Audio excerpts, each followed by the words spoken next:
at NATO headquarters.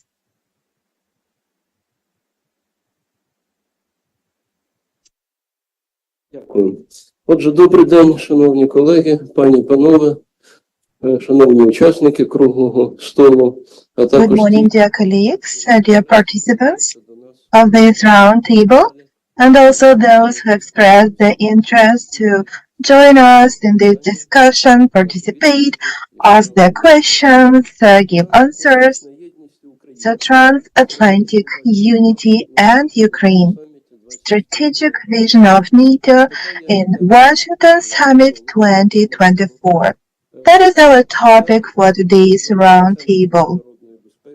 So this roundtable is organized by the Center for International Security with the support of the NATO Representation to Ukraine and in partnership with the National News Agency of Ukraine, Ukrinform. So the summit is over, and today we have chance to see if Mr. Yehor Chernev will be able to join us. So he participated in that event. Would be interesting to listen to him, but we will see because schedules are changing, and today is the Day of Ukrainian State. And I would like to congratulate you on this day. And now there's such tradition that state holidays, and we will continue to work. This is 873rd day of the war. So let us to look into this Washington summit. So what were the consequences for the state defense, for state security, and for regional security? What does it mean for Ukraine? So how Ukrainian state officials should act, and what is the role of Ukrainian civil society in Euro-Atlantic integration? So for us not to decrease tempo and just increase tempo. So this day, I'm glad to welcome Mr. Yehor Chernev. So today is Day of Ukrainian Statehood or Nationhood. So today, armed forces of Ukraine protect our freedom with a weapon in their hands, and we get help from our strategic partners and special partners that we consider NATO as a special partner. So we are very happy to welcome all of you here, and we are very glad to have this opportunity to gather right after the ending of the summit. And before we will start our discussions, I would like to invite General Director of Ukrinform Agency, Mr. Serhii Cherevatyy. Dear colleagues, I'm extremely happy to see you in our premises in Ukrinform. We were and we will be a powerful space for discussing different important issues, including issues of our sovereignty. And of course, this summit, NATO summit, it is always a very important, significant event for the whole European continent, for the whole Euro-Atlantic space, and obviously for Ukraine. So, together with you, we are declaring a Euro-Atlantic integration as one of the means to avoid this big war. Unfortunately, not everybody was able to hear us. And now Ukrainian nations, Ukrainian armed forces, they are foremost for protecting not only Ukraine itself, but also for NATO countries and for the whole free world. So that is not, easy for us, obviously. But the membership of Ukraine in NATO, from my point of view, of course, we can discuss it, so can prevent future military aggression and can be the key for peace in European continent. Especially that now when Ukrainian armed forces have amazing experience, even though we're very high price, and we can be also contributors for security. Well, in protecting for now just our borders and in the future also NATO. And also we can share our experience in resisting one of the powerful armies of this world.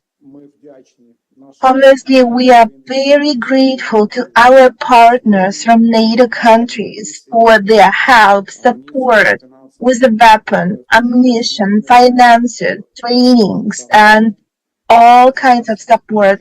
But at the same time, we remember that at the moment now we are paying a very high price.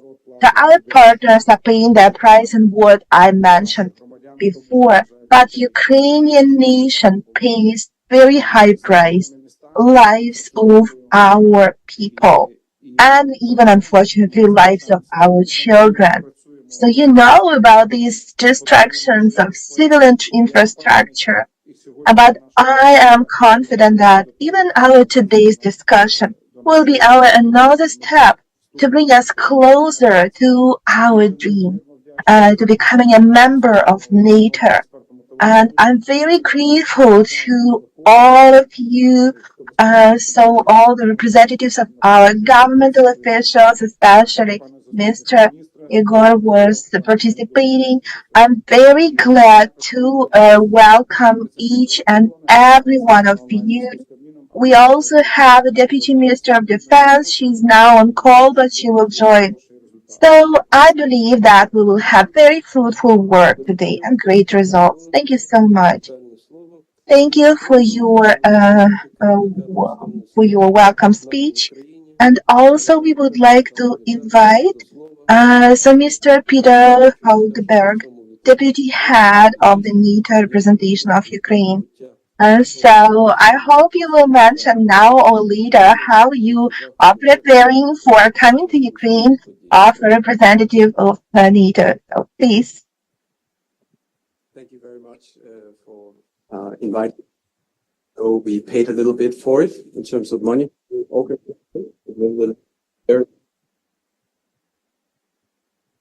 Thank you very much for the Center for International Studies for organizing again and for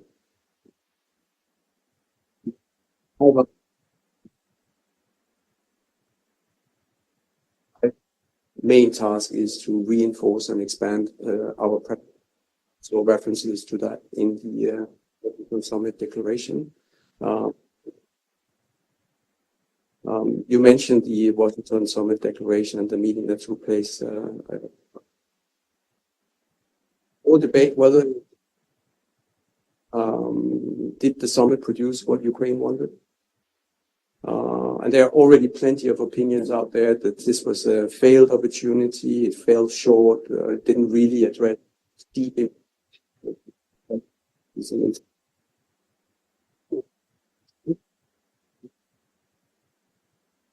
Living in countries where we can discuss those opinions. Also, arms security agreements, some 20 of those with the nations. There's the Ukraine Compact, which is important as well.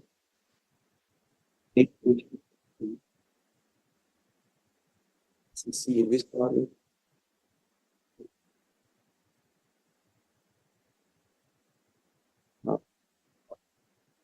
As well. And then there was the language that you referred to, sir, before about membership. And I think we got some wording that points in the right direction for that.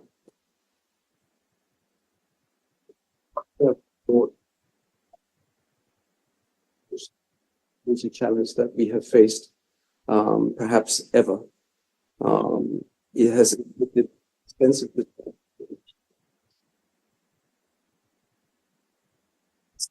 terrible.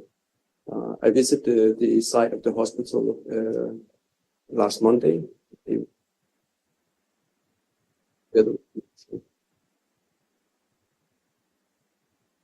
Today, this morning, I was at the statehood celebration with listening to the speech of your president.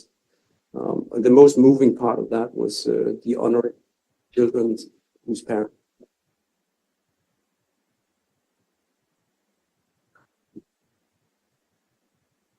The output and local. The biggest cost and the greatest risk is Russia winning. And we can't afford that. So we have to help each other with that. Thank you.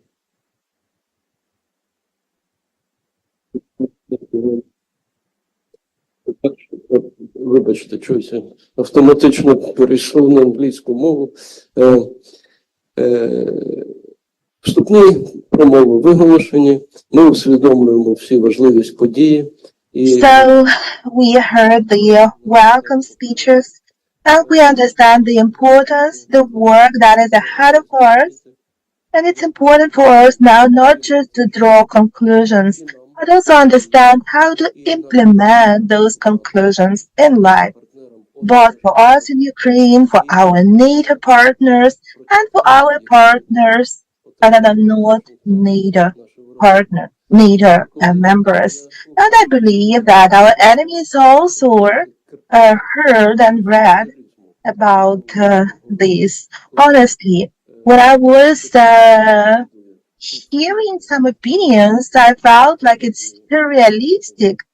And diplomatic corps was attending the place, where the hospital was ruined by Russian missile, and at the same time, Russia became head of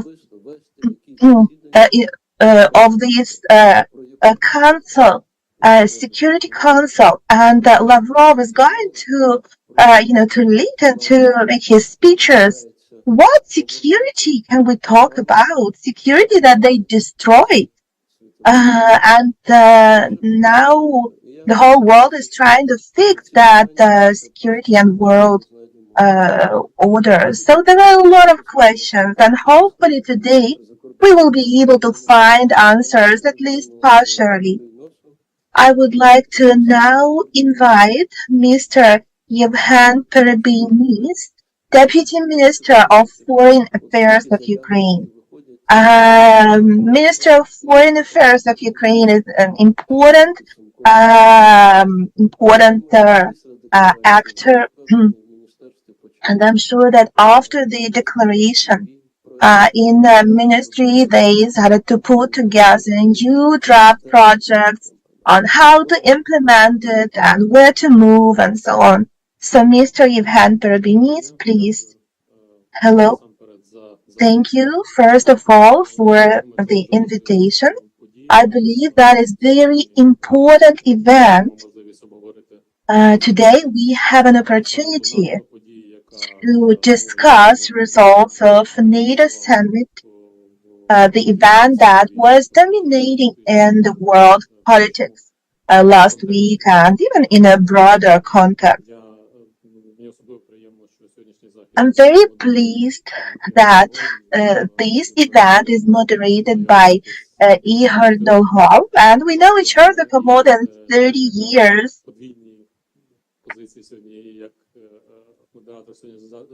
So today he plays the role of moderator of this event and journalist, and also as a diplomat, because, well, you cannot be ex-diplomat. So I believe that he performs the dual role, and I believe that it will just improve the quality of our discussion. Again, I would like to congratulate you on the date of Ukrainian statehood. And I believe that, first of all, we need to thank our defenders today, thank our soldiers, thanks to whom we still have this statehood. So speaking of summit, I believe that the results of summits we can boldly call a success. And the fact that this summit was really a historical event, not just from the point of view that it was a jubilee, 75 years jubilee summit, but also from the point of view how strategic decisions and plans were developed and made at that summit. I believe that the most important thing was that this summit demonstrated unity of allies in the question of identification of the greatest threat for Euro-Atlantic space and greatest enemy, which is Russia. In terms of mobilization of alliance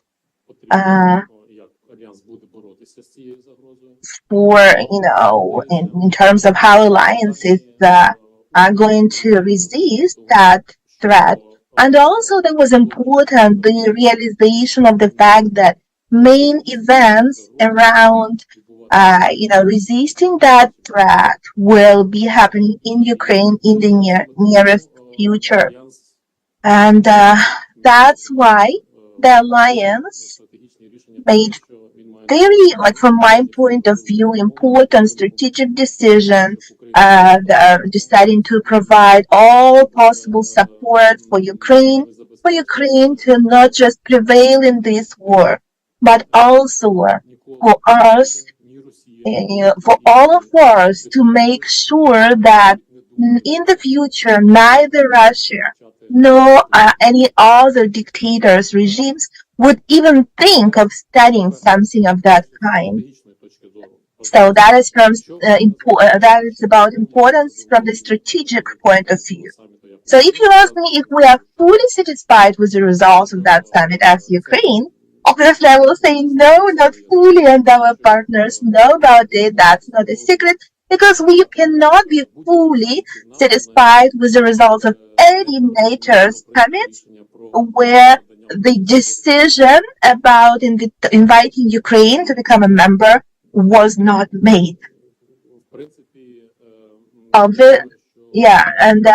my point of view, all of you will agree that Ukraine deserved that step from all points of view. First of all, from the point of view that now Ukraine is an umbrella for NATO, from NATO's greatest enemy, but also from the point of view that without a doubt, not just Ukraine will have advantages from becoming a member in NATO, but also NATO will become stronger and safer if Ukraine will become a member.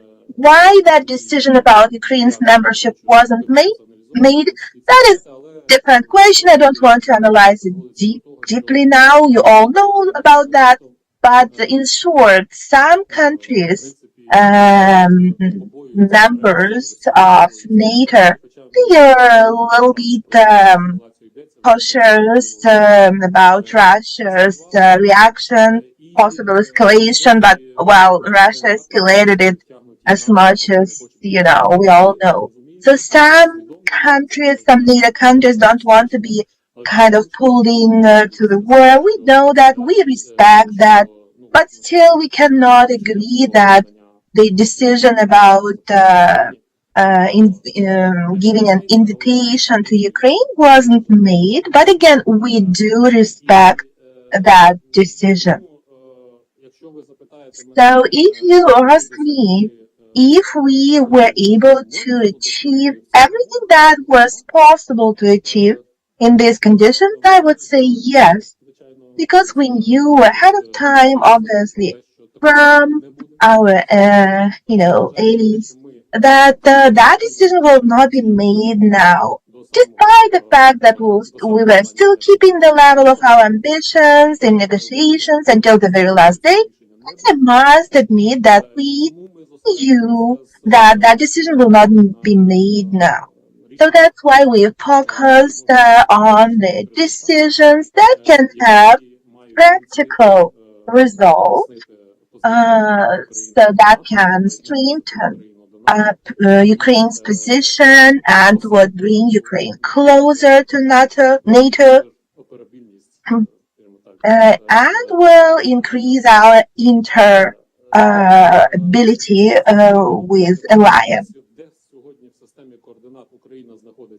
So if you would ask me where Ukraine is now in terms of this question, I would think of Finland and Sweden 2 years ago, when they expressed their desire 2 years ago to join NATO.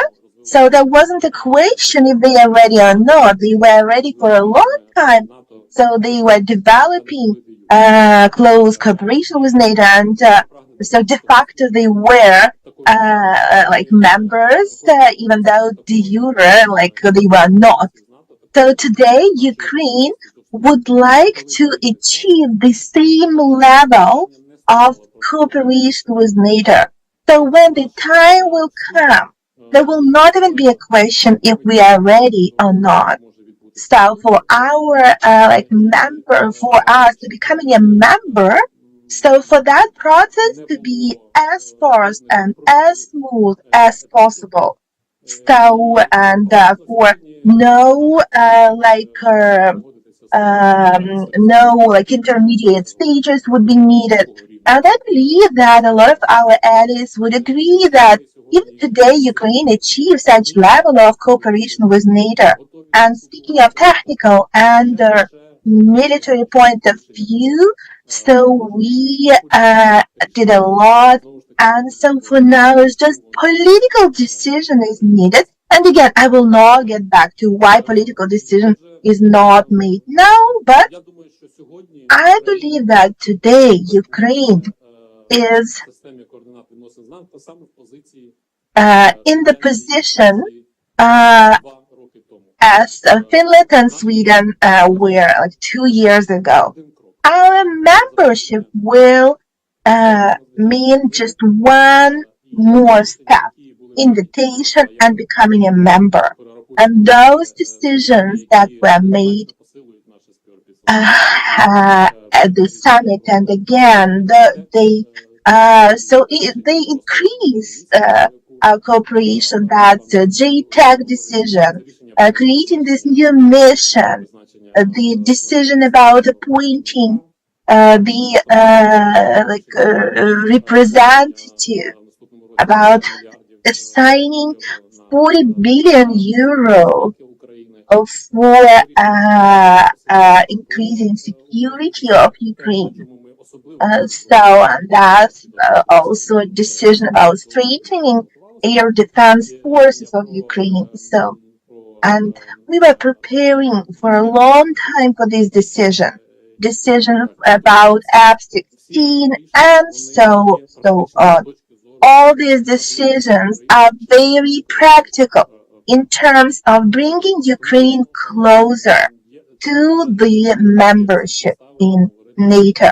That's why I believe that today we have all the rights to say that this summit was a success. And I believe that the decision about inviting Ukraine to become a member of NATO, I believe that decision is maturing, So I believe that at some point, all the allies, they will come to a conclusion that it is important, the benefits from Ukraine becoming a member of NATO is greater than possible steps and escalation from the side of Russia. So I believe that realization will come very soon. Thank you so much. It is really very important to know and understand the position of the Ministry of Foreign Affairs of Ukraine and to hear, your thoughts. And I was glad to hear that Ukraine became even closer to becoming a NATO member. So later we will discuss implementation, but now we will have an opportunity to listen to the thoughts of Tanya Hartman, head of the Policy East Team, Political Affairs and Security Policy Division, NATO Headquarters.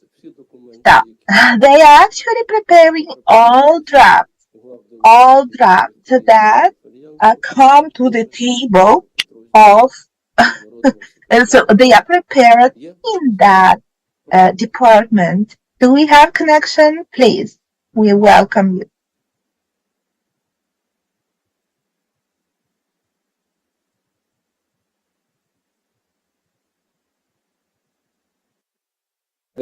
Отже, маємо вже встановлений відеотелезв'язок з So we штаб-квартирою. were able to establish video connection with NATO headquarters, and I'm very glad to invite Tanya Hartman, head of the Policy East Team, Political Affairs and Security Policy Division, NATO headquarters.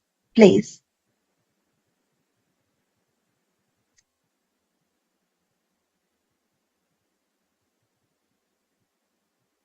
Ще не готовий Брюссель, тому Okay, Brussels is not ready yet. не втрачати час. So in order not to miss the time, I would like to invite Mr.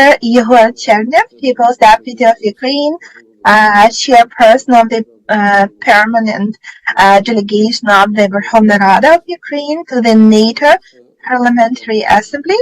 I would like you to share your impressions about participating, about the events in Washington.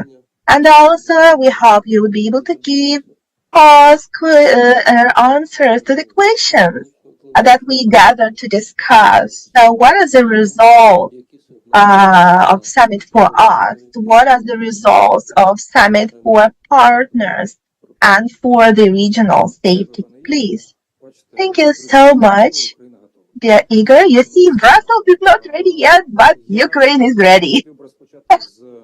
So I would like to start with, yes, of course, I would like to start with congratulating all of us with our Statehood Day.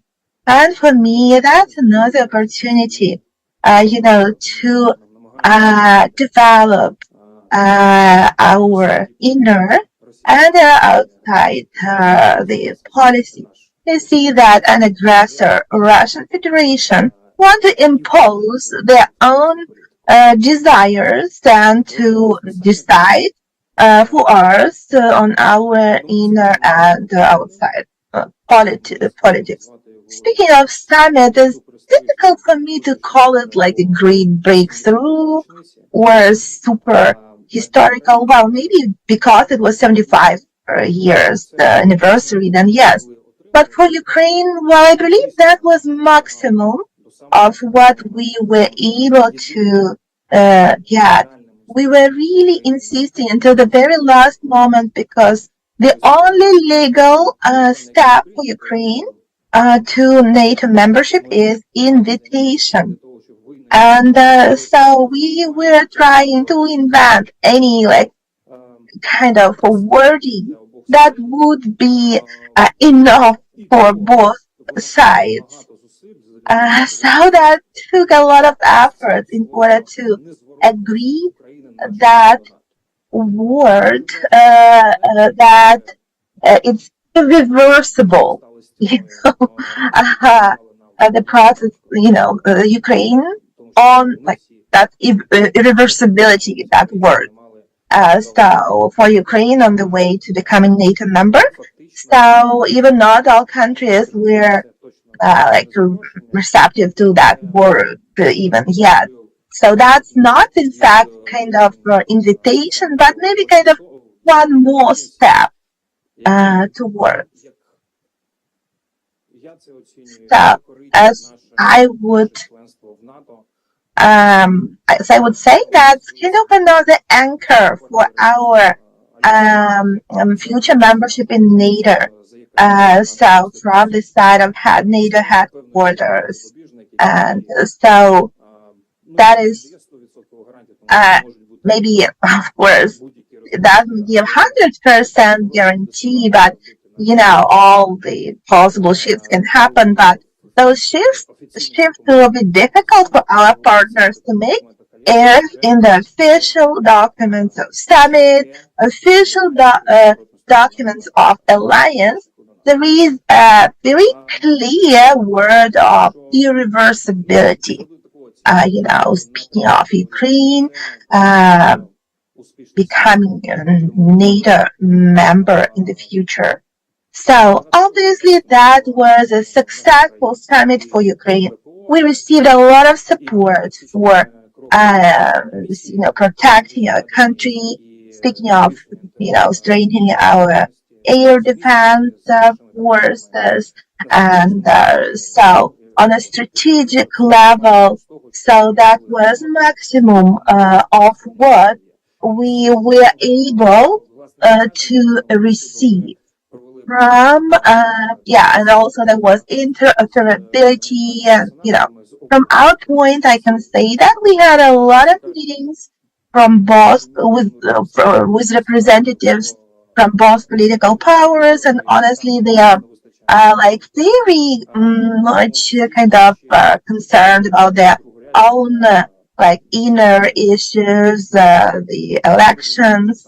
So we understand that the position of United States is a key position in the NATO. Other partners really take serious U.S. position. We understand that before the elections in U.S. there will be no sharp turns or steps. So we had an understanding that unfortunately for now still there is no readiness to give the invitation to Ukraine. So what I felt like I was lacking in this summit, it's kind of clear, understandable, and strong, powerful reaction to the terroristic act that Russian Federation performed, last Monday as kind of a message to the whole NATO, to all the partners, that Russia can do anything they want and they will not get anything in return. So that is something that I felt was lacking.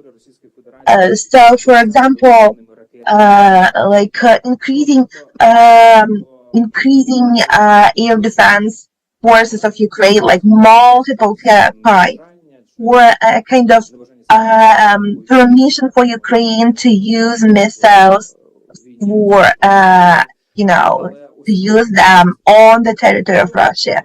So that was something that I felt lacking, at least personally for me. But in general, I'm very grateful, and there was a successful event. Thank you.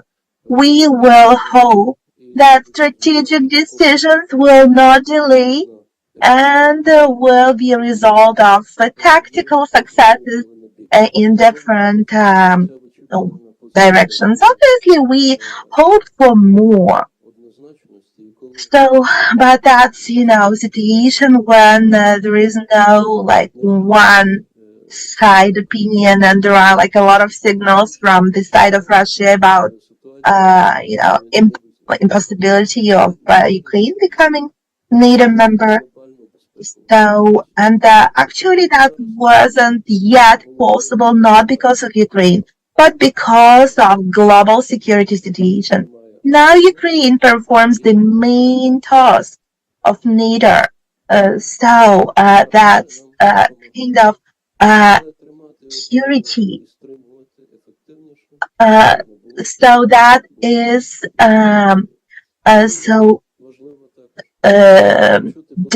deterrence.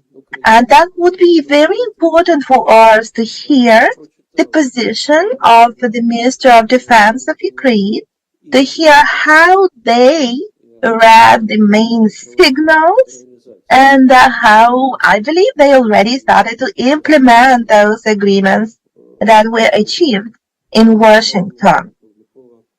So I would like to invite Mrs. Natalia Kalmykova, Deputy Minister of Defense of Ukraine. Oh, I apologize. I was just told that she will join us later. Okay, then we will continue to discuss with the speakers, Mrs. Solomiya Bobrovska, People's Deputy of Ukraine. Thank you so much. Probably my speech will be the least optimistic and maybe even quite critical.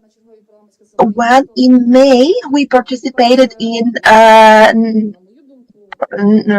NATO Assembly, so we felt change in attitude. First of all, from our main lobbyists and partners, US, towards our delegation, towards the Ukrainian topic. The head of delegation was speaking at one of the committees, and in fact, we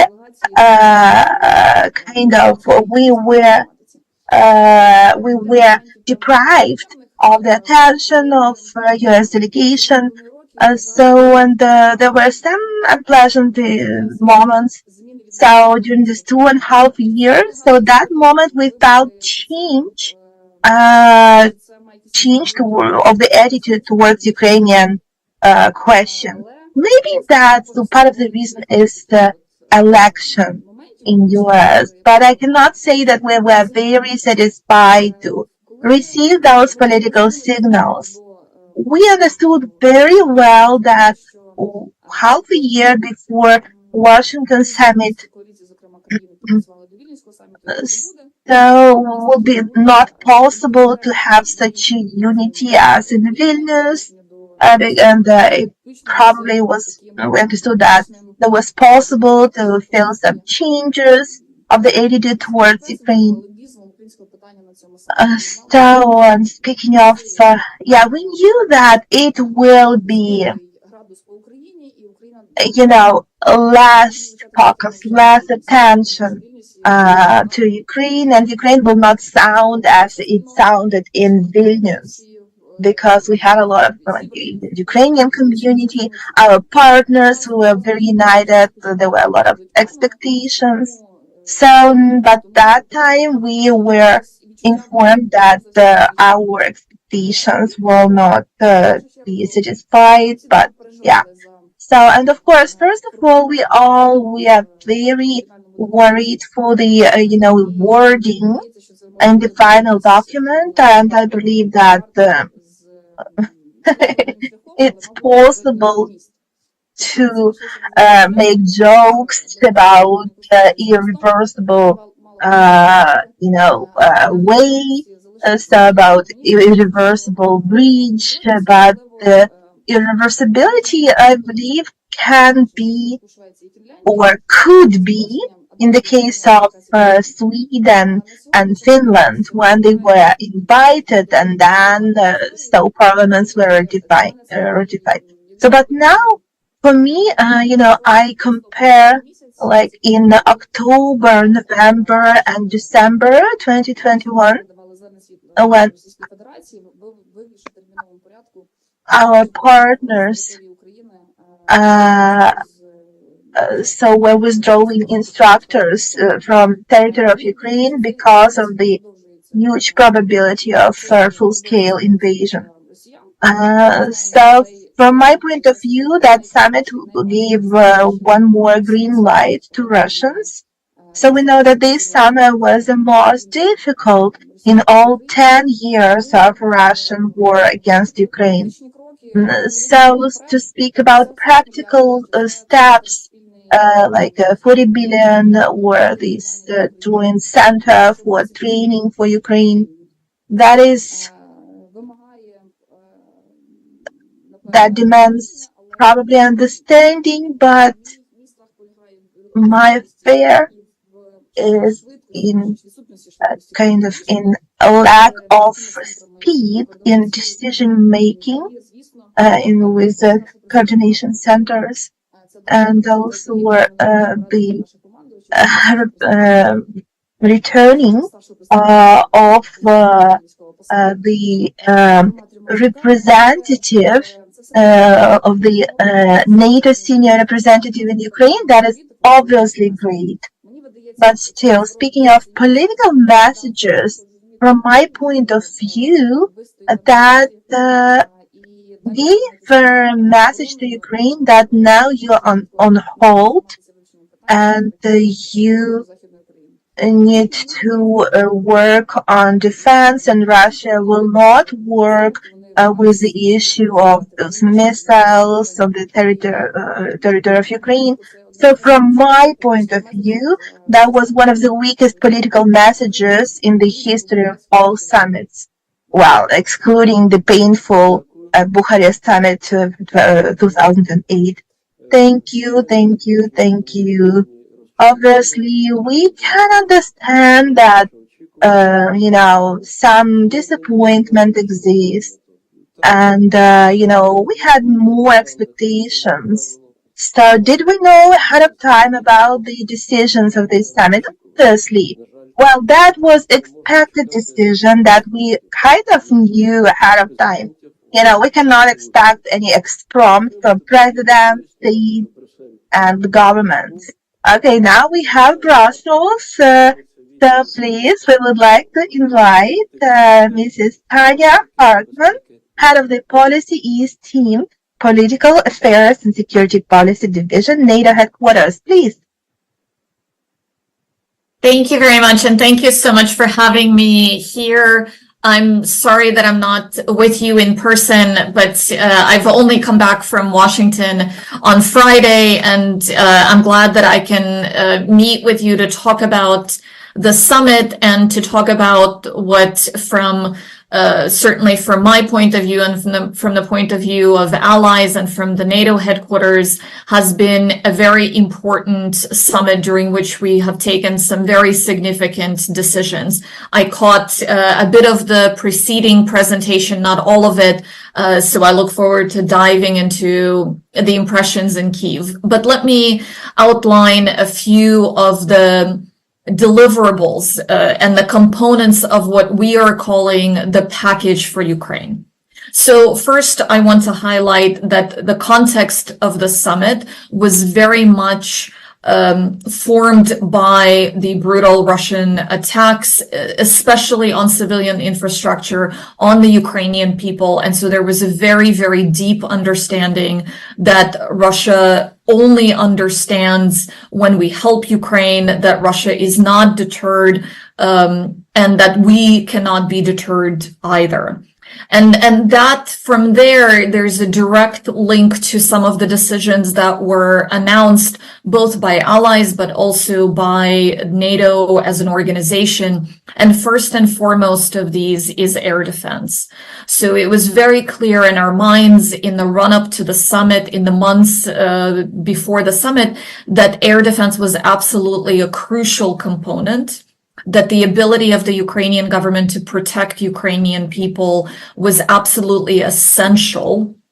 And allies have worked over the past months, and the Secretary General has been extremely active in this regard to identify air defense assets, in some cases complete air defense systems, in other cases, air defense systems that were compiled from different allies who had individual components.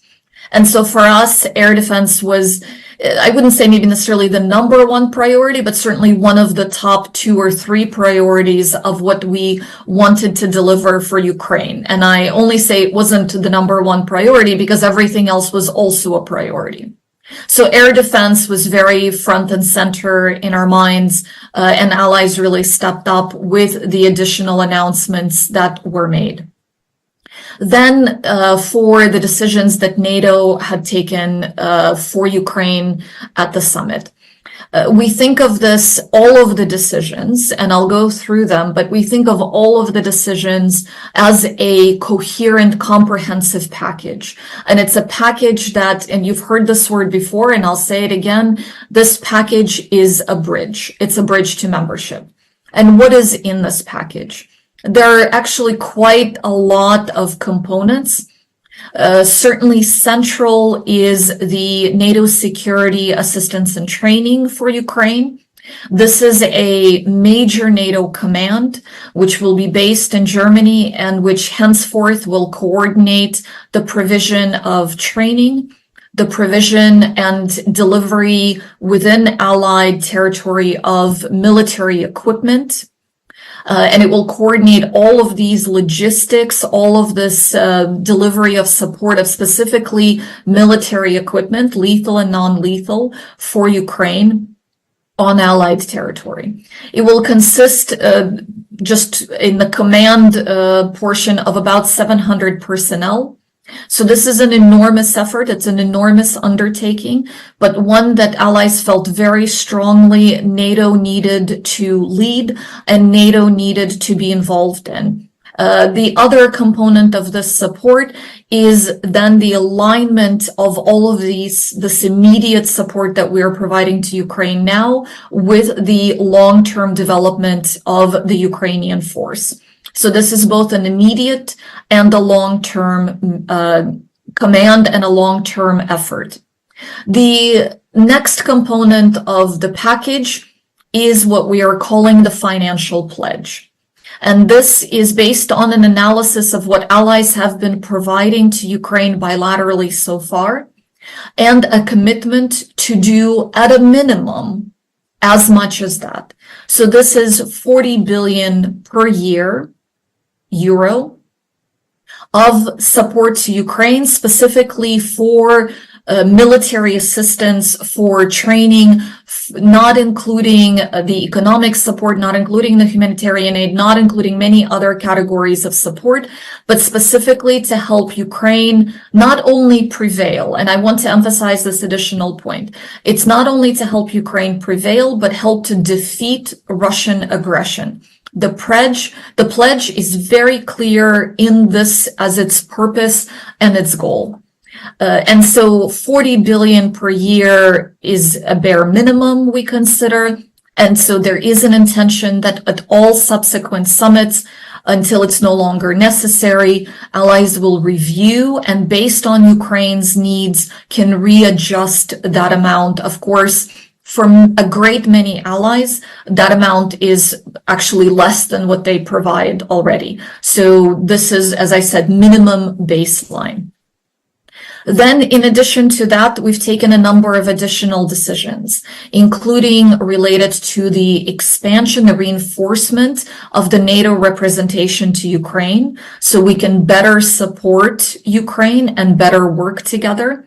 And the appointment for the first time of a senior representative to lead our office in Kyiv. And this is an important demonstration of political support. I've outlined some practical areas of work and support, and this is a very political effort to highlight how committed we are to helping Ukraine in this fight, but also for the long term.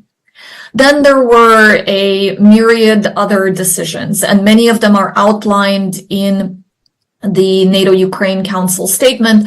I won't dive deeply into all of them, but just to highlight the establishment of the Joint Analysis, Training and Education Center, which will identify and apply lessons learned from the war, including on resilience. So not only focused on battlefield lessons learned, but also the resilience of the civilian population, the critical infrastructure protection, all of these aspects as well.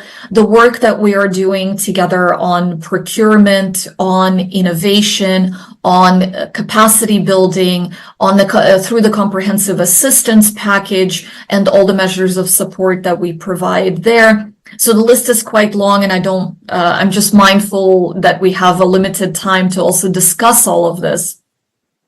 But I also want to highlight, because we've touched on membership, And allies have said that all of these decisions combined, decisions taken by allies individually, by NATO as an organization, and also, and this is very, very important, decisions taken by the NATO-Ukraine Council itself.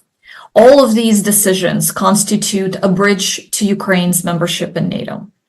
Allies have said Ukraine will be a member of NATO, Ukraine's future is in NATO, and that there's work that Ukraine will do, and we will do together with Ukraine, and we will support Ukraine on its path of irreversible membership in NATO. And so then what are some of these NATO-Ukraine Council decisions and some of this joint work that we are doing together?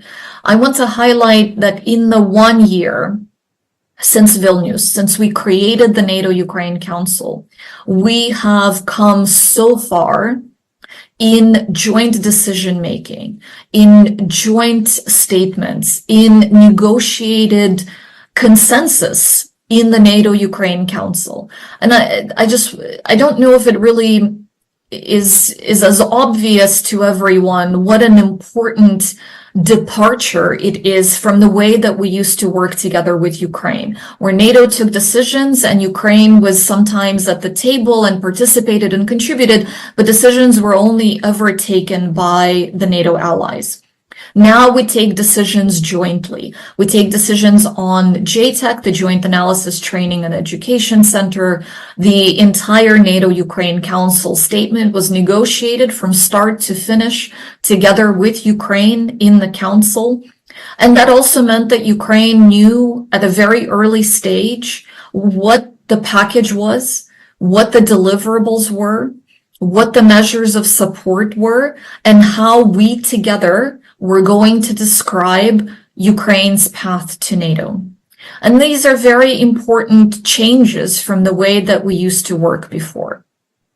So these are some of the highlights I wanted to, I'm just checking my notes in case I'd forgotten something truly essential, but I wanted to highlight for you in particular the breadth of the decisions, from air defense to the nearly 24 bilateral security agreements, to the financial pledge and the NATO security assistance and training, which really puts NATO support in a completely different scope, on a completely different long-term footing. And that's a significant sea change for NATO. So all of these decisions also with Ukraine together in the NATO-Ukraine Council are pretty significant in our mind. We've worked very closely together with Ukraine in the past months to prepare all of these deliverables. I would say from my point of view, from my observation, this was a summit that delivered concrete, really tangible measures of support, which I do think is crucial at this stage. And with that, back to you. Дуже дякую.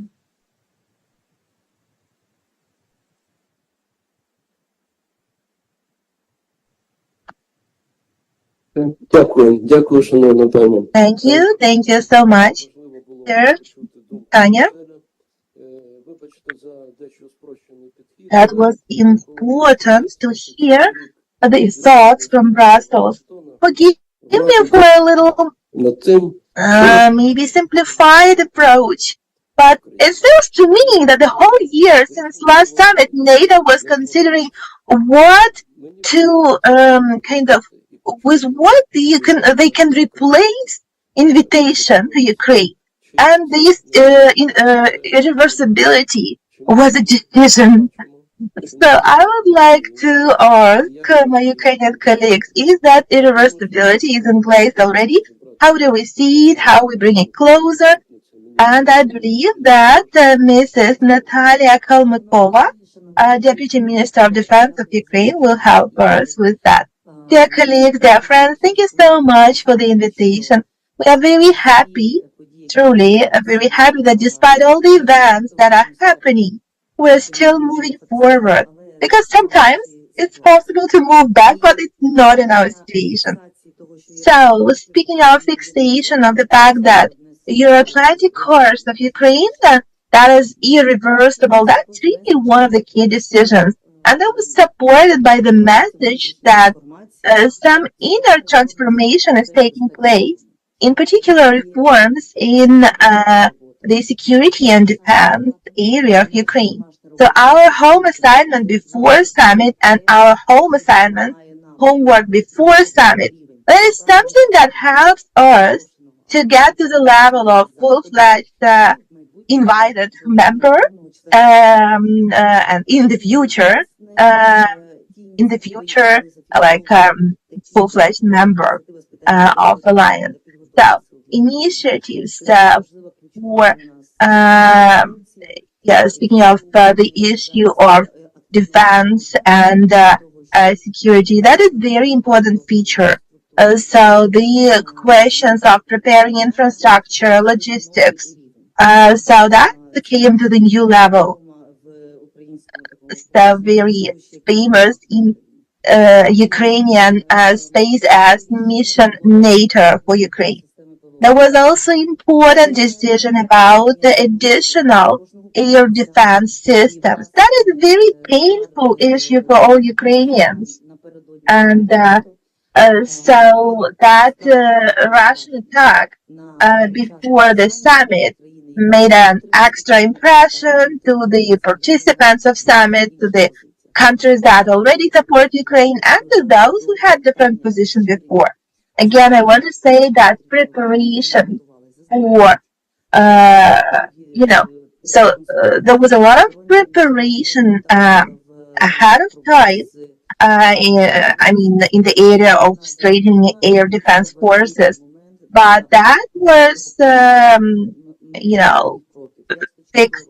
And so that's very important step for the future, for our planning, for developing infrastructure for civil people who are now almost like in the front line together with the soldiers. So also these financial assistance, 40 billion euro, yes, not dollars, euro, right? So that fixation of those, that pledge, that was very important for us, because we need to plan, we need to understand what inner resources we have, what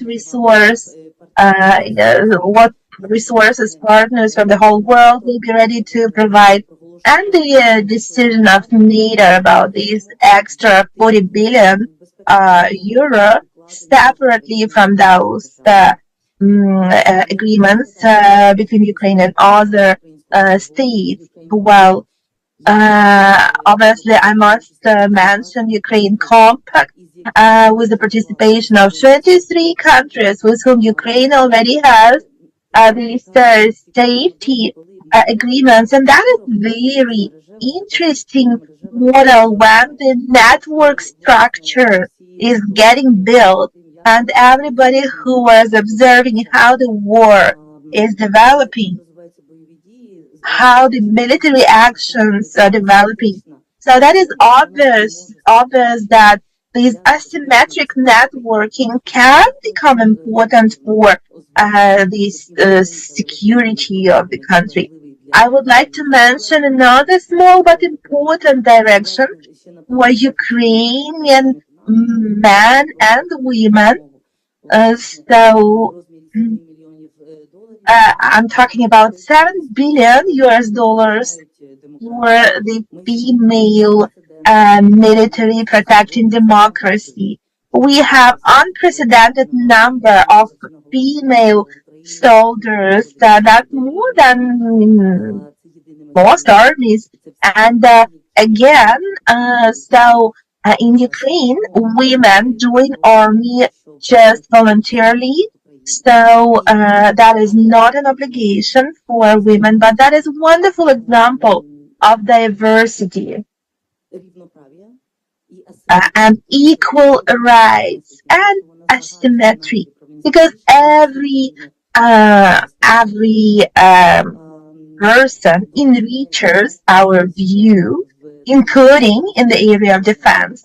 I hope I was able to answer your question in general, And again, I would like to stress the fact that now the time came already for the next portion of our homework that we need to perform effectively and quickly for the best interest of our state. Yes, thank you so much, dear Natalia. I was happy to hear that the Ministry of Defense didn't stop and understands that huge part of work that needs to be performed, that is our inner work. And again, so, without that home assignment, obviously we cannot become NATO member, even with in any conditions. So again, consciously or subconsciously, in all the discussions we put together, Washington, Ukrainian compact, air defense system, planes. So, dear friends, we understand very well that it's not that much about NATO, but about kind of two sides things. So, well, of course, from my point of view, this Ukrainian compact, that the thing that we didn't realize the importance enough. And honestly, I am expecting a lot, including speaking of like direct needs that the Ministry of Defense of Ukraine needs to provide for. So I would like to invite now Mr.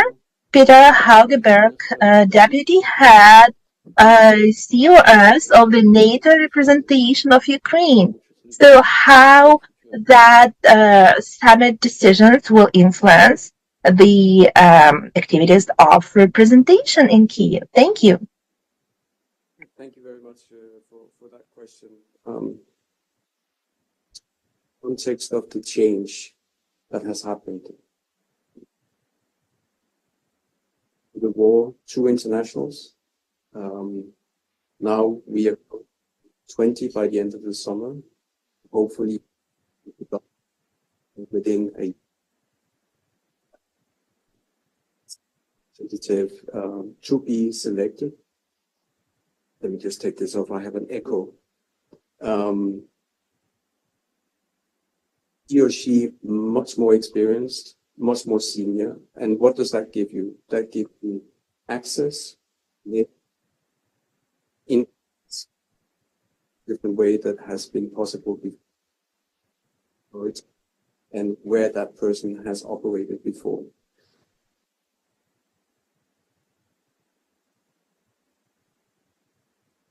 What the difference in the way that the representation will act because of that. What's important is the base.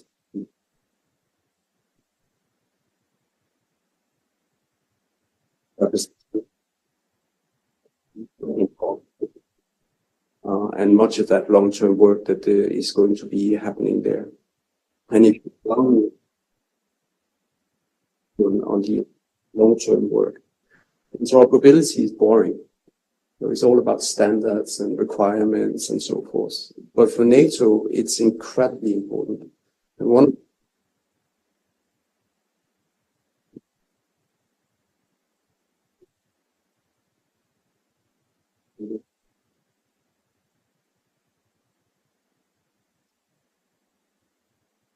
it's important when you have to defend each other, but also when you are doing operations together. And without the standards and the interoperability, we wouldn't have been where we are today.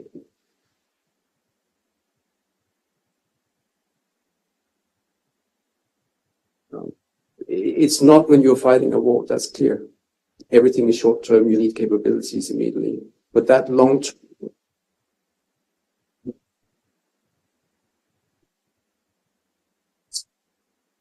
forward, the representation will be focusing a lot on. And moreover, that interoperability helps with integration. And the integration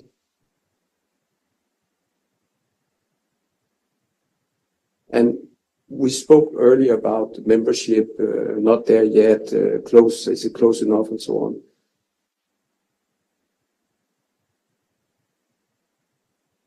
So you have the tool actually to enable it partly by yourself as well. So that's also important. I think representation as a political signal, but it's also a signal of commitment. And there is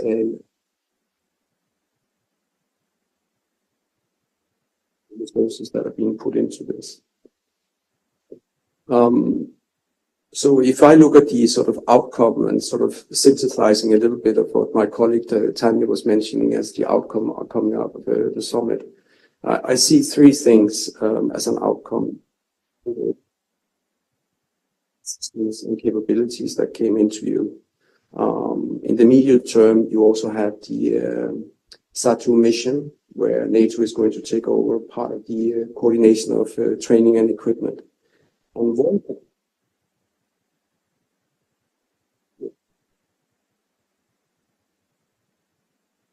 that's where interoperability comes in.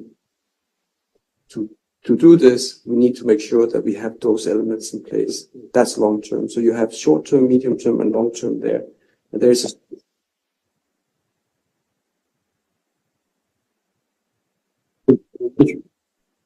Знову, вибачте, дякую за ваші ремарки. Мені здається, що важливо враховувати, щоб... Thank you so much for your remarks. It's very important that in Brussels, people would understand that we perfectly understand that there are short-term, middle-term, and long-term goals. But from the other side, we also ask you to understand and not to forget that there are things that are like urgent. Today, as we mentioned before, that how many days the war is going on. And honestly, I don't know how to speak to the soldiers who are the zero line, at the front line. If we tell them about like a long-term issues, but we are not, we live and we use the old forces, old weapon. And I believe that so we need to bring it up with our partners. Let me conclude with just a couple of sentences, the results of this our roundtable. So Washington summit had happened. Obviously, that was one of the brightest Jubilee events, and we have what to prepare. What to compare it with. There were a lot of things there. There were things that never happened before. Again, the Ukraine compact to be mentioned here. And results of the decisions are still coming. And we received what was realistically possible. And again, we heard from representatives of our states officials. We heard that Ukraine perfectly understands the need to continue our inner work. So there is a path that we need to walk. So that bridge that was built already, so let us now go through that bridge confidently and fast. I appreciate to all the participants of this first part. So shall we take a short break?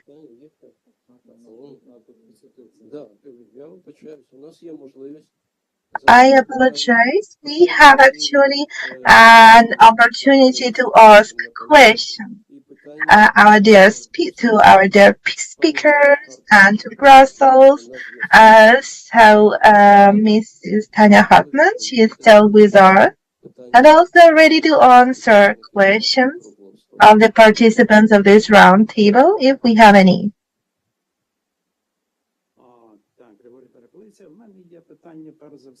My name is Serhii Cherevatyy.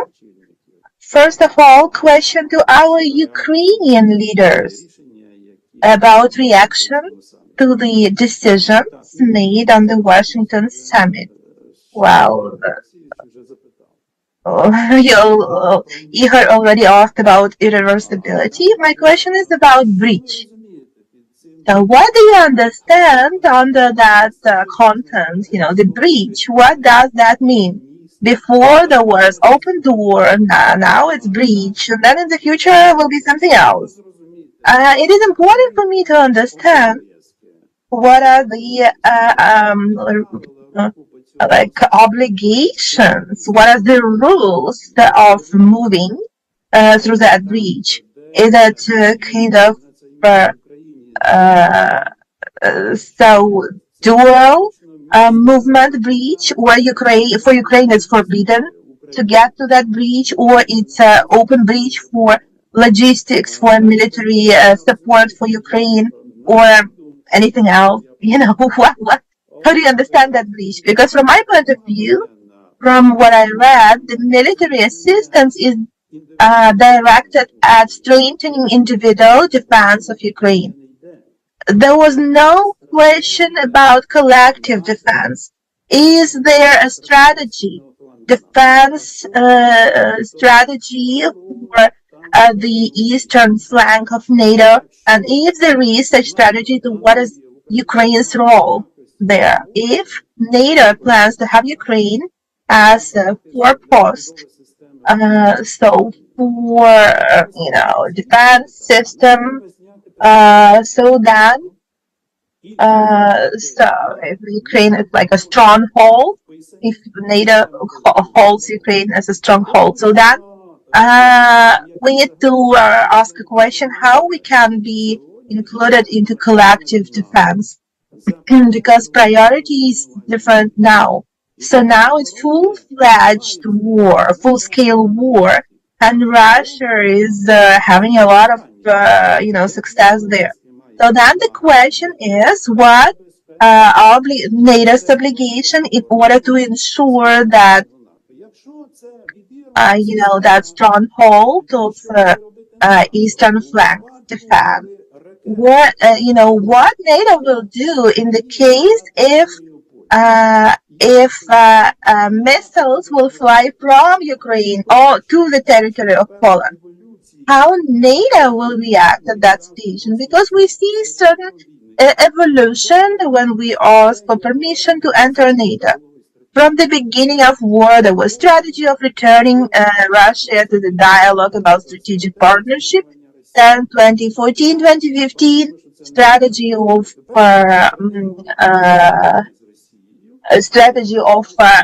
deterrence of Russia. Then now is a strategy of kind of clash with Russia.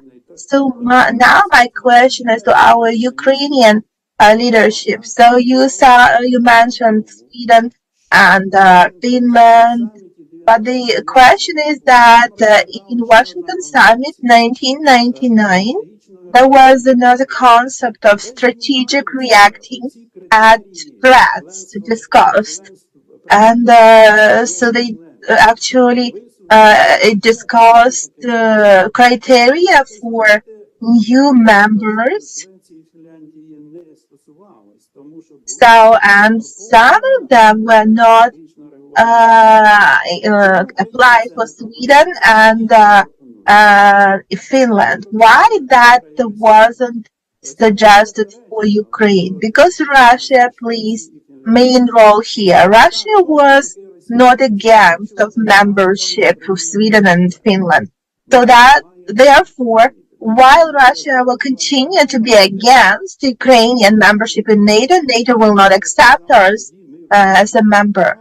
So if we discuss, the defense strategy, so we cannot just ask NATO, but NATO also has some obligation towards us about the protection. So both also NATO need to change their view and to conduct reforms of such strategic positioning, and one of them, that is, NATO needs to permit NATO members to sign two sides, three sides defense unions with Ukraine.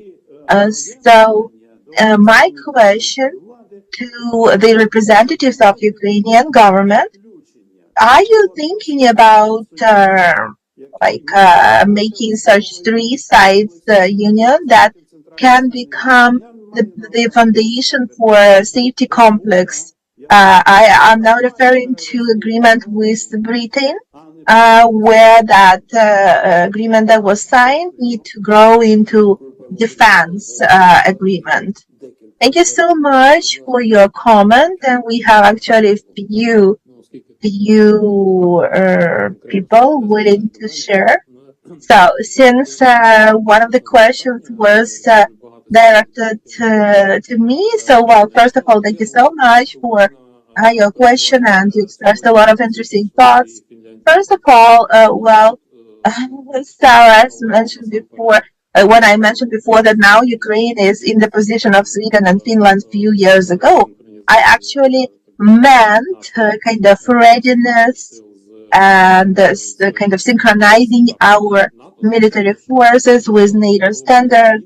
Obviously, that the main difference of the situations for Ukraine and situation for Sweden and Finland 2 years ago is the fact that for Sweden and Finland to become NATO members, so the thing that was needed is the desire of Sweden and Finland. But in our case, so NATO members need to approve it, and not all of them do it for now. That is the biggest difference. But speaking of the breach, I would like to mention that I understand all the discussions about if that term is good and precise or not, but probably we don't need to take this terminology literally, terminology from official NATO statements literally. I think that NATO perceives this term breach as the set of all possible events that we mentioned earlier today in order for this irreversibility to happen, for Ukraine's membership in NATO. I think that this word could be different. That could be like a straight path of Ukraine to NATO, but the word breach was chosen that also reflects some transition from one situation to another situation. But I think that we cannot take this term literally. Speaking of our possible agreements with all the countries in frames of NATO, I must say that we already negotiate with Great Britain, and a part of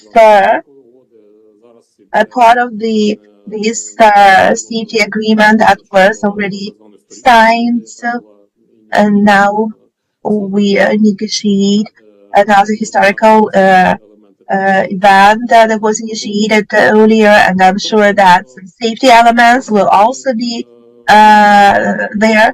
So we are actually ready for any decisions, strategic decisions, but we need to understand that we will not be able to enter NATO until we will prevail in this Russian war.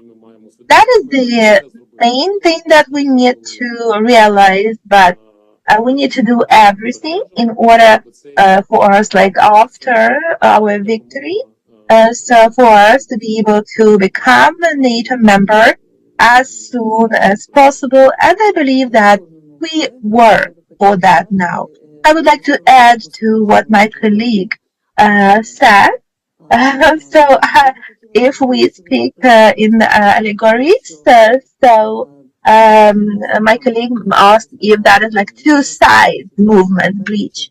Well, I'm sure that yes, it's two-side movement, and that is important first of all for us, for Ukraine, and we were given mechanisms and standards and procedures from which we can learn and prepare ourselves for the future models.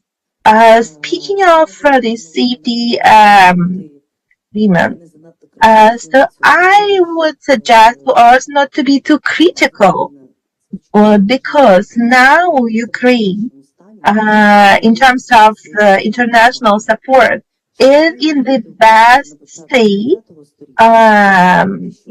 in a long time. In the beginning of 20th century, could Ukrainians dream about such great support in resources and media in many ways? We had a lot of hard times, we all know that. So I would suggest for us to take some time in order to realize, realize the results of this summit. And only after that analysis, the leadership of the country will be able to plan next steps based on what exists already, what we need to do, and what we can do about it. Since we speak about in allegories, so this breach, as a nation in the state of war, the word breach for us is pretty painful because we know very well that breach is critical infrastructure that can be easily exploded and destroyed. So for us, the word breach, that's a pretty, hard word, and it's better to choose some word with kind of land thought. But again, coming back to summit, that was a high weight meetings, and we need to admit that never, to any country that was becoming a member, for a member of the NATO. We cannot compare Ukraine with Finland and Sweden. We understand benefits for both sides, especially knowing Swedish history, knowing how many years Swedish had the neutral status. But from my point of view, the most painful moment for us was when summit was happening, was this feeling that Moscow is ready to fight until the last centimeter of Ukrainian territory. Are our partners ready to create that balance for defense and support of Ukraine equal? So that's the question. The colleague that asked the question asked if NATO is ready to see Ukraine in that umbrella until Russia will not withdraw their kind of desire not to see Ukraine as NATO member. Thank you so much. I would look at all these from a geopolitical point of view, and I would actually suggest for us to remember what that started with. We were discussing the borders of 1997, Donetsk region, Lugansk region. So that was, like division of areas of influence, starting from 1990s. So the striving of Russian Federation to keep the influence after Cold War, after Soviet Union fell apart, so they were trying to pull us into their Taoiseach Union. But they didn't succeed to pull us in. So then they decided to start the war against us. The decision from 2008 in Bucharest, or actually lack of that decision, was the greatest mistake of our partners in the format as it has happened. So either it would be better not to say that you will be in NATO and then not to give that possibility, or it would be better to kind of invite immediately. But because Ukraine became kind of that was Ukraine.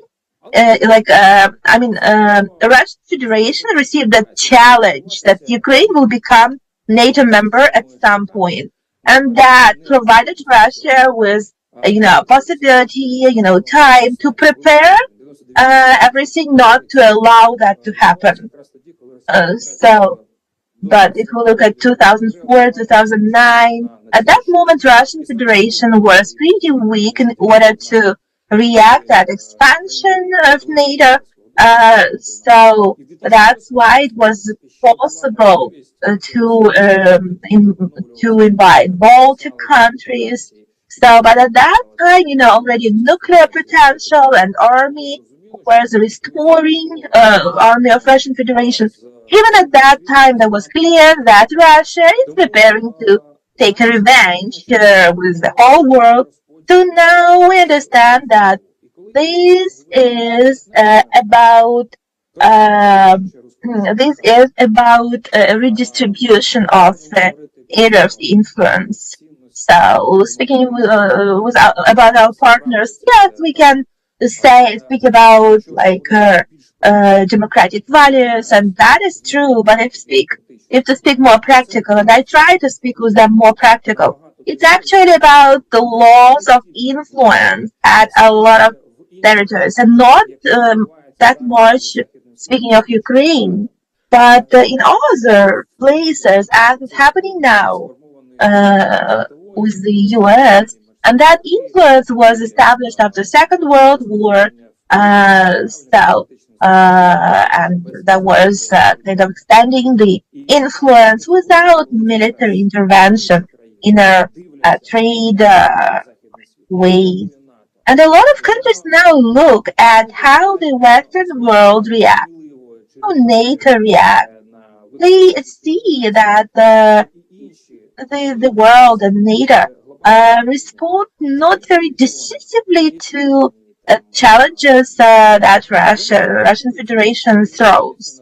So then those countries can reorient at those who demonstrate their force, like China and Russian Federation. That way, the world loses areas of influence and also markets and that is like a reason and course and reason effect. So that's not about territory of Donetsk and Lugansk and Zaporizhia regions. No, that's about consequences of how it will influence future geopolitical map of the world. That's why, speaking of, answering your question, if any,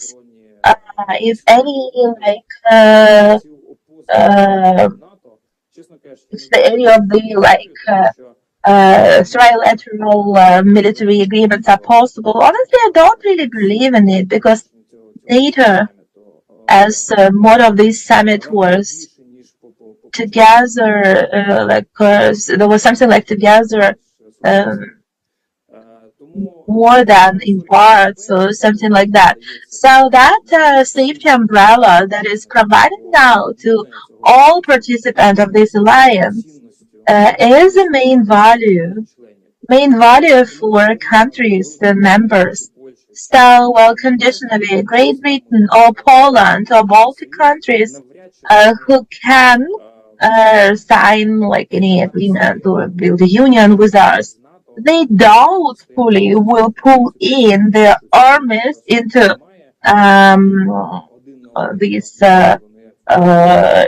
dealing with Russian Federation, because they do not have that umbrella. So thank you so much, dear Yehor. That's a very interesting discussion that actually goes far beyond the decisions at the NATO summit. That's addressed not even as much to participants of the roundtable us to Brussels. That's why I would like to invite Ms. Tanya Hartman to comment. Is she still with us? No, she's not with us. Maybe you can comment? Because honestly, that's about global competition, and really in this situation, from my point of view, unlike with European Union, who actually felt themselves as a global player, increased their influence, developed trade, NATO doubting. At the same time, I believe, because I know very well how headquarters of NATO work, so they need to have any scenarios, including those that Grigory asked about. Obviously, they are now not on surface, not in the agenda, but they need to exist. So what shall we expect from NATO? Developing a partnership? At this summit, there were partners from Indo-Pacific region, and the next summit will be from, I don't know, Arabic world, and then more other partners, or strengthening of own influence. And NATO used to have, and hopefully will have. It's difficult to predict the future. But let me just, Professor, in Syria, I think you have to congratulate yourself by the fact that you're beyond the member action plan. The member action plan, which was talked about back in Vilnius, is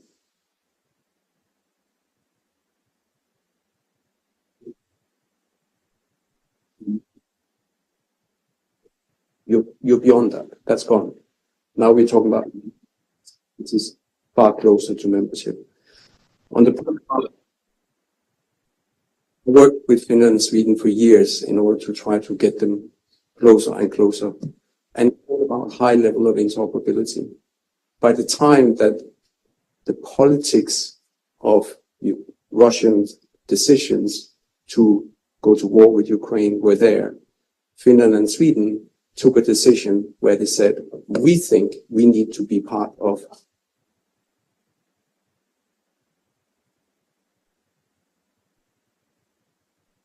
Yes. But the fact of the matter is that they were highly interoperable already at that point in time.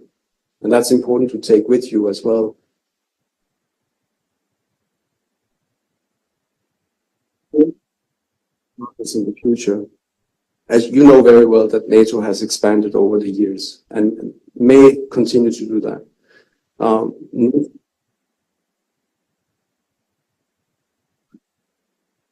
As was mentioned before, consensus, and not everybody agrees at all times on the same things.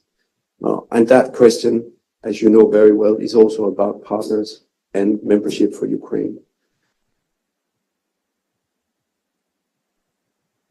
Changing. We are seeing a new landscape. And therefore, allies are also looking at what does that mean for them beyond transatlantic security. Right now, Ukraine and the war that Russia has imposed on it is the most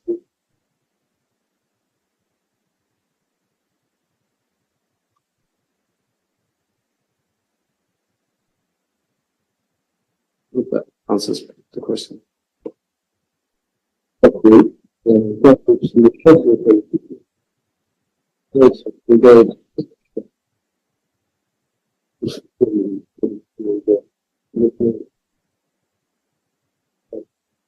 Цю загрозу перекладає на Україну. Okay, thank you so much.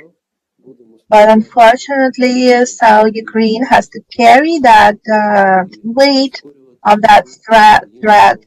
So we will hope that, we will continue to work forward and work towards membership. So do we still have time? No, we don't have more time.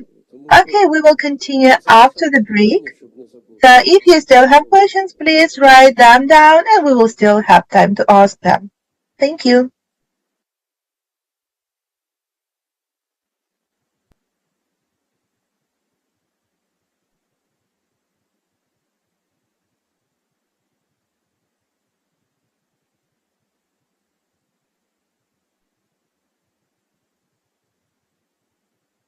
Шановні колеги, 13 година. Прошу займати місця. Давайте продовжимо. Dear colleagues, it's 1 p.m.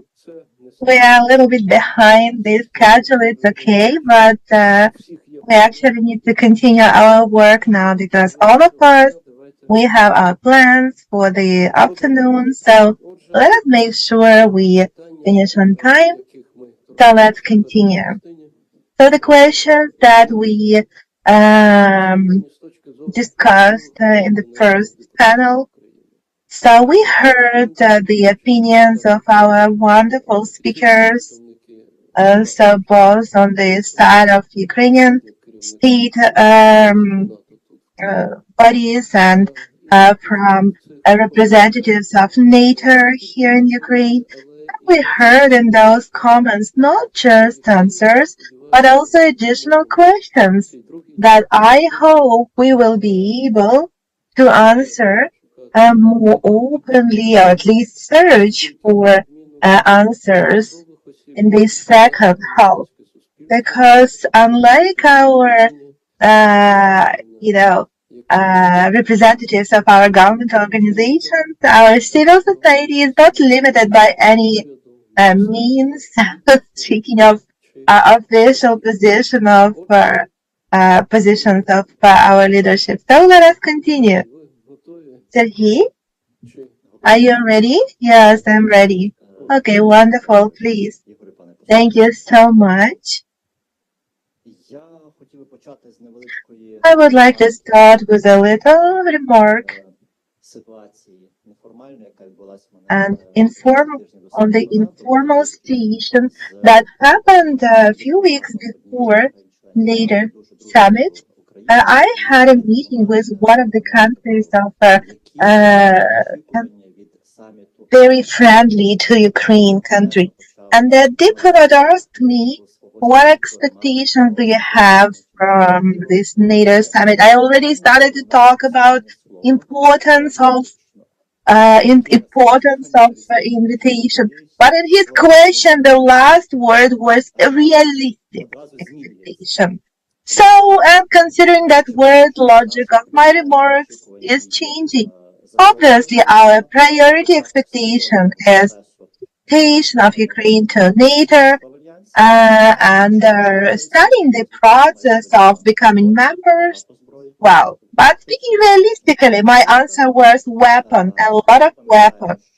So, and support, because we remember that during Vilnius summit, informally, representatives of the alliance told us, stop living in your dreams and illusions.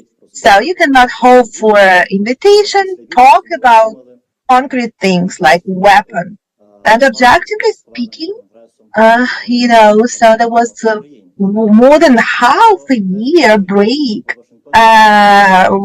when Congress took a long time to approve the package of support. Hopefully that we were hoping that this summit would not become Vilnius minus. But honestly, we did see practical support, obviously. This time we have something to talk about. But we still haven't seen the main thing, and that question is a cornerstone question for us. What do we need to do as a country? So in order that to achieve our goal either in Hague summit next year or this summit in 2 years, meaning to receive invitation to become member of NATO. So because the sooner we get invitation, the sooner we'll be able to become a member. Well, speaking of this summit, that's, somebody calls it historical, somebody doesn't call it historical, but let's actually look at the history of our relationship and different NATO summits in the last 20 years, starting from the moment when Ukraine declared the desire to become a NATO member. Ukraine declared that desire in 2002, and for me, once in 10 years, the first of remarkable summit, and I took a kind of basic summits, the 2004 in Istanbul, and also NATO summit from 2014 in Wales, Newport, and Washington Summit 2024. Once in 10 years, something was changing. Every summit was historical, unfortunately not in the context that we would call historical.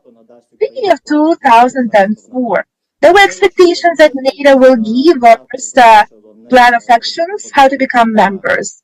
So that didn't happen. NATO decided not to give that present to the president, whom they considered not democratic enough, and they decided to wait and see what will happen after presidential election in Ukraine. But even with democratically elected president, we still didn't get plan of action. And then Kuchma was so offended that he even withdrawn the question of Ukraine integration as a key question from the military doctrine. That happened on the 15th of July, actually. Today, that's the 20th anniversary of that bad decision from our side. And we see how Ukraine reacts now that we are not fully heard in NATO and reacted that time. I think now we got that strategic endurance. We reacted to, to withstand our pains, and so we discuss it in a different way. Wales Newport Summit. So there was a lot of support for Ukraine after Russian invasion, after Ukraine occupied Crimea and some areas in the eastern Ukraine. But again, the question about membership for Ukraine was absent. NATO was not just afraid to speak, but even think about this. Again, speaking of Washington Summit, so probably 90% of agenda was around Ukraine, and while in Wales, NATO countries spoke about little port. But now we really talk about very modern air defense systems. So we see a lot of progress in the last 20 years. A huge step forward, definitely. Speaking of practical, partnership of Ukraine and NATO, what I would like to mention, starting from Ukraine used to be on the outskirts of agenda. Now it's on the taking a lot of attention. Now, it's already declared that Ukraine is going to become a NATO member at some point. We feel a lot of support now and strengthening our relationship. So what would Ukraine expect, and what is lacking? So this sense of urgency, because this progress in 20 years, it's wonderful, but in 20 years, that's pretty slow. And also, lack of ambitiousness and decisiveness. We like that the NATO likes wording, stereotype, creative names, mottos.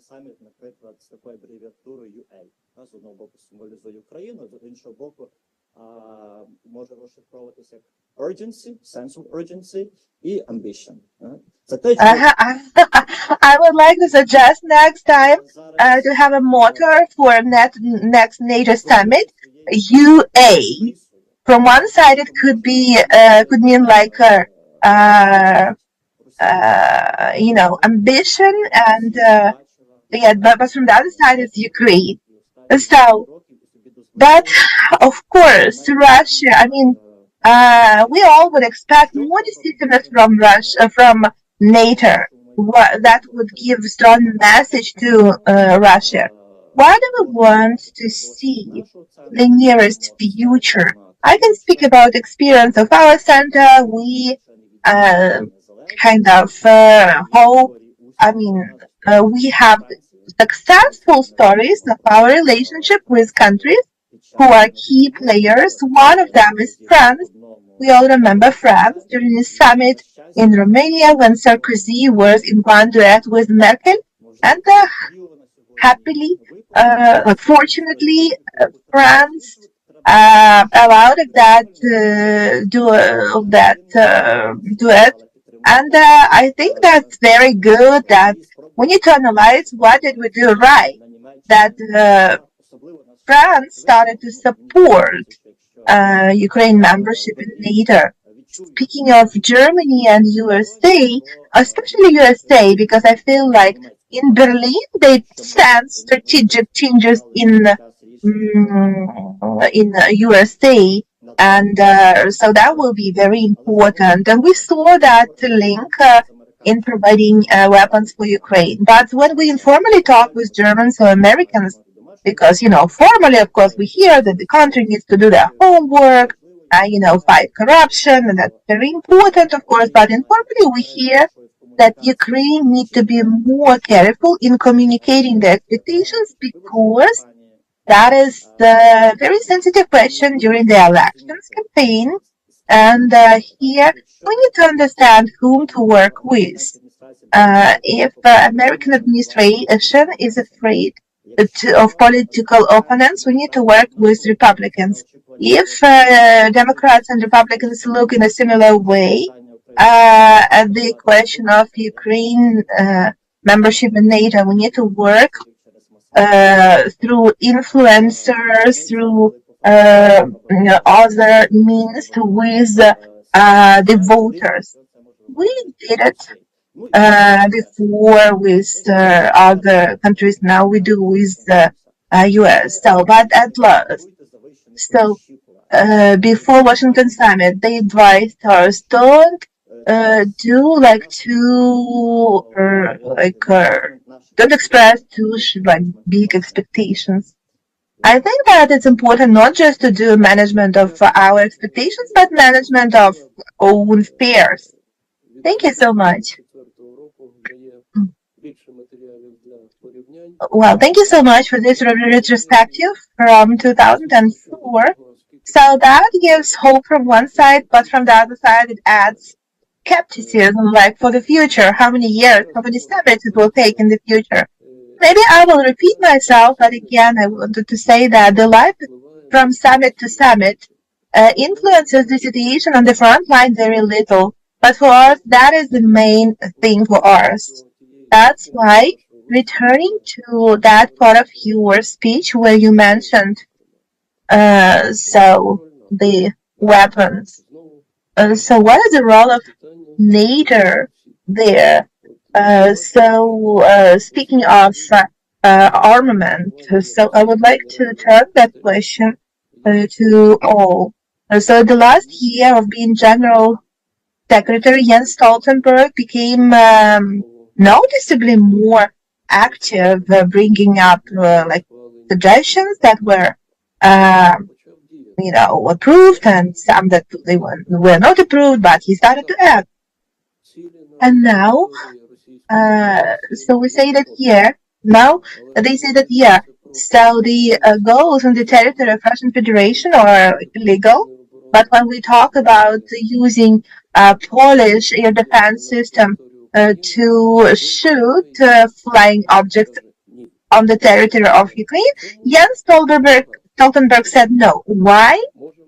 We don't know. Maybe we read something wrong. Maybe we understand something wrong. Maybe you have some thoughts on that. Mykhailo, please, we would like to hear you on that. Thank you so much. Thank you for inviting us to participate in this really interesting event.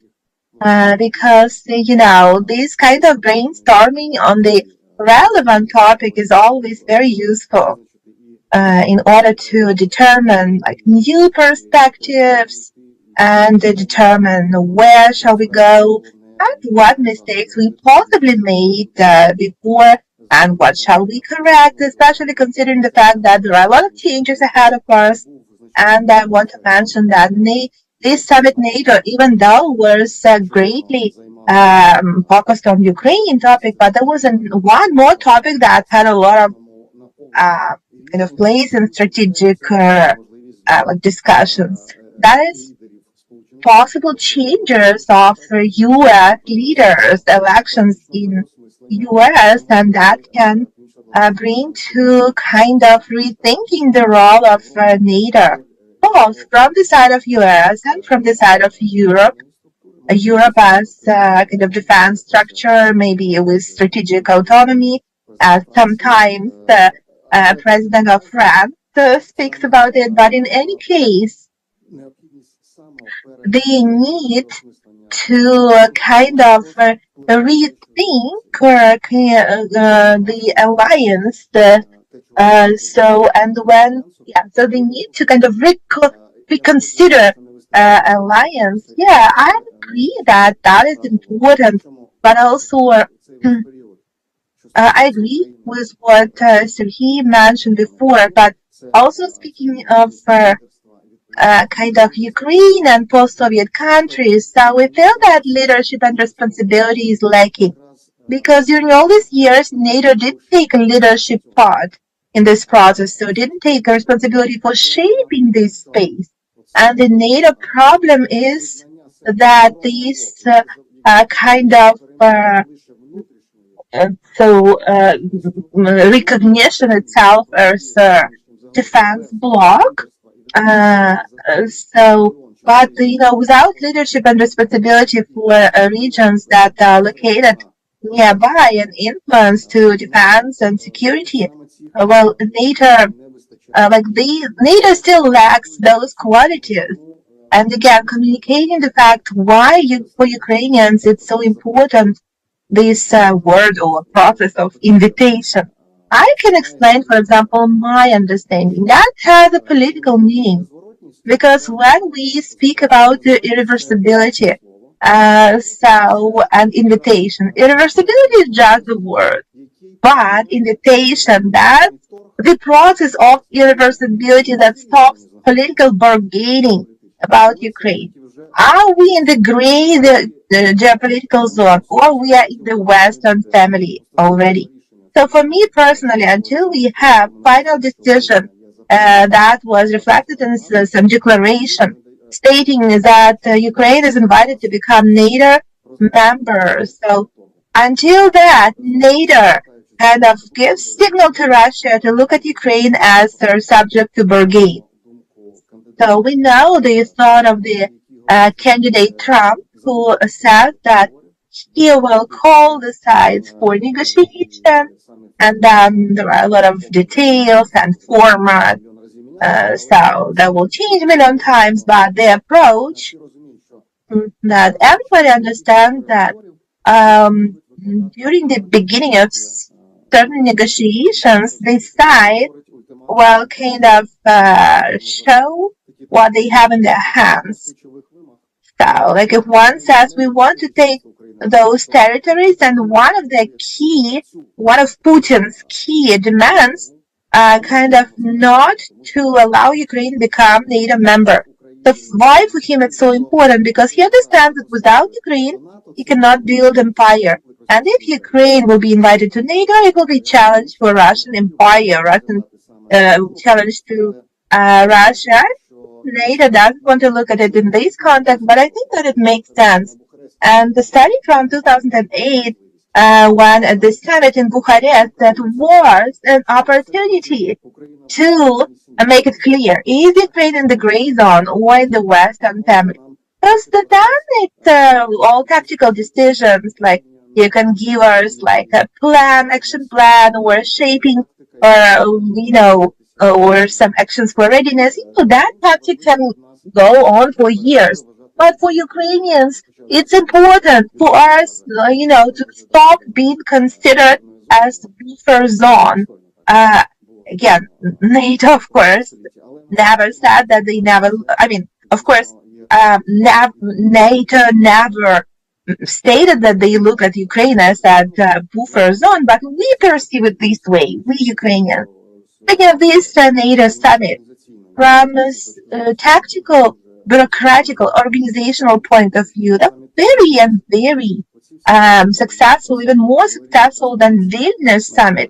All these new structures, representatives, 40 billion euro, the package that, that's actually one more mechanism of possible protection and the adaptation of NATO, kind of before changing of U.S. presidents, what in case there will be some changes again, but now 40 billion euro is already guaranteed package that will help Ukraine to at least minimally provide their defense. Maybe one more like a paradox detail. I have an impression after this summit that this is NATO defending Russia but not defending Ukraine. Because when NATO forbids Ukraine to shoot to the territory of Ukraine, NATO forbids Ukraine to shoot to the territory of Russia, but now it doesn't forbid Russia to shoot to the territory of Ukraine.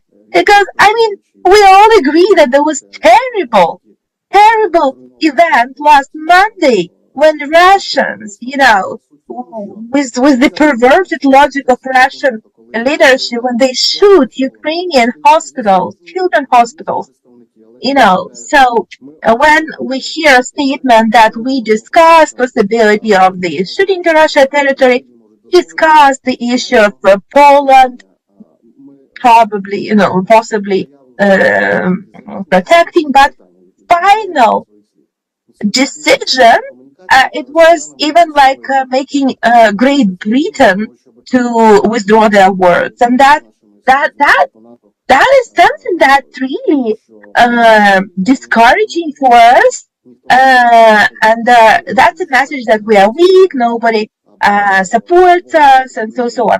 I think it's better to not to talk about it at all, or talk about it when when there is something like so important, like even like in tactical way, Russia is trying to use this situation, like pooling our reserves, using the fact that we cannot, we have our hands bind, we do not have right to shoot their aircraft on their territory, but they can do anything on our territory.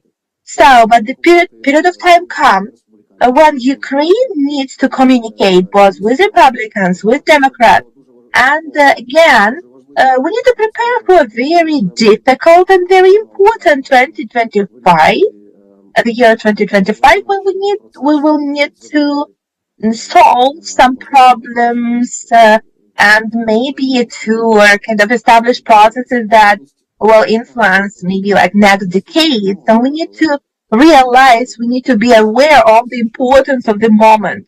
So after the 20th of January 2025, after the inauguration of new U.S. president, and he will start to build his new policy, new strategy in terms of, this Russian war in Ukraine and other important issues. So now communication is one of the main aspects for us to consider. Thank you so much.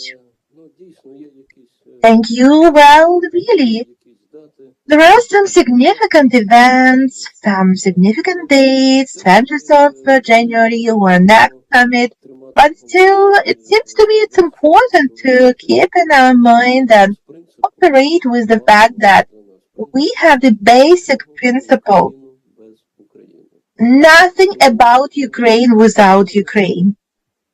That's why, in order for Washington after 20th of January to determine that strategy in the right way, we need to express our vision, our views, and that's the truth that it's difficult to not to agree with. I did not agree with the thing that when NATO wasn't able to invite Ukraine again, so that means that doesn't mean that. That means that NATO didn't challenge Russia. Well, first of all, that's not the function or not the feature of NATO to challenge. And NATO already challenged so many times Russia that I just want to remind you again that President Biden said that today NATO is strong as never before. Well, it seems like it is true. There were never 32 states in NATO. But when you think about the fact how NATO is forced, how NATO applies, even not maybe applies, but how NATO demonstrates that force, what is the force projection? Well, it's hard for me to find answers. Maybe Taras would help us in that. Thank you so much. You know, when during Leonid Kuchma's presidency, that time Secretary of National Security Council, when they were signing important documents about strategic cooperation.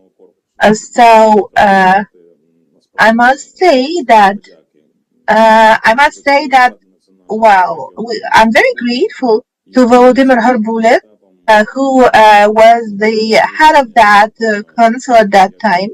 And I'm very grateful to him for the deepness of his thinking, for the way how he built team, how he established the grounds. The fact that during the Leonid Kuchma's presidency, Ukraine, for the first time, signed the charter about cooperation with NATO. So more than 25 years has passed. And, listening to our partners from NATO, listening to their speeches during Washington summit, I still have kind of that we all talk time, bridges are changed to highways, to roads, to open doors, to anything. But while Ukraine is moving towards NATO fast speed, it seems like that is like from our side, there's like an attempt to reach the horizon line, So, and unfortunately, when I see those arrows and they are not like matching, we really would like that the arrows of Kyiv, Ukraine, would match with arrows of Brussels and New York and London. Because sometimes it seems like we are not catching each other. Recently, Mr. Kirby called Ukrainian army the most effective and the best in Europe.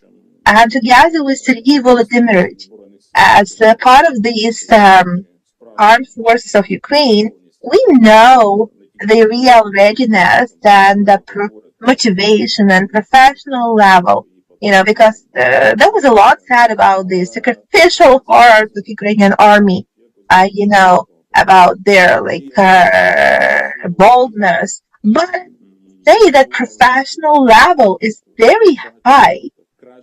So in many cases, our military professionals can operate NATO military equipment better than some NATO representatives because they are actually using it.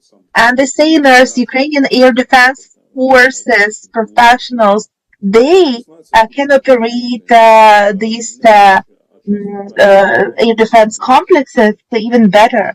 And I believe that it will be with the F-16 as well. And there is only one reason, not only, but the main reason for that is that Western professionals, so they practice in peaceful conditions, but in our country, our professionals, they practice in the military conditions. So that is the, but for Ukraine to deserve the status of full-fledged member of NATO, and the main phrase about irreversibility of this past, well, for me, it seems very important. But not the least important is understanding that NATO itself, without armed forces of Ukraine, without Ukrainian experience, is not able to meet challenges that are standing in front of our partners, and we openly speak about it. And I talk about challenges from the side of Russia, from the side of China, and all the countries, Iran, those who are not even shy to call themselves like a different axis. Well, the Western mass media call them axis of evil, but they call themselves differently. Well, we must remember that our enemies, in the time when Western politicians find justification of their lack of desire to draw Ukraine close to NATO, but our enemies do not lose this time, do not miss this opportunity. They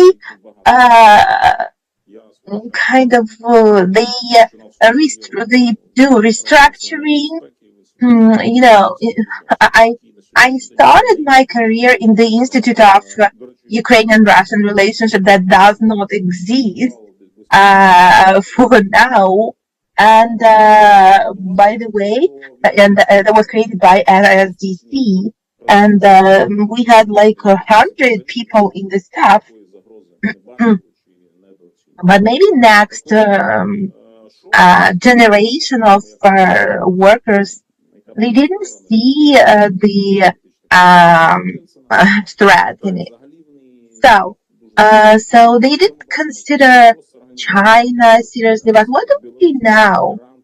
Belarus, Iran, India, Pakistan, and that doesn't seem like a weak structure. We see what our enemies do. They synchronize their actions. We see how they act together, overcoming sanctions. That shows that they actively, they understand how to go around, those sanctions. So they know how to do those maneuvers. So just to summarize, armed forces of Ukraine is the main agitator and motivator for our allies to accept Ukraine as a member of NATO. And obviously, that doesn't remove obligation from us, to do our homework, to fight our challengers. We all know them. But we need to understand that for us, unfortunately, we cannot repeat the past of neither Finland nor Sweden, who were accepted to NATO just as a lightning fast, as simple as that. So formally being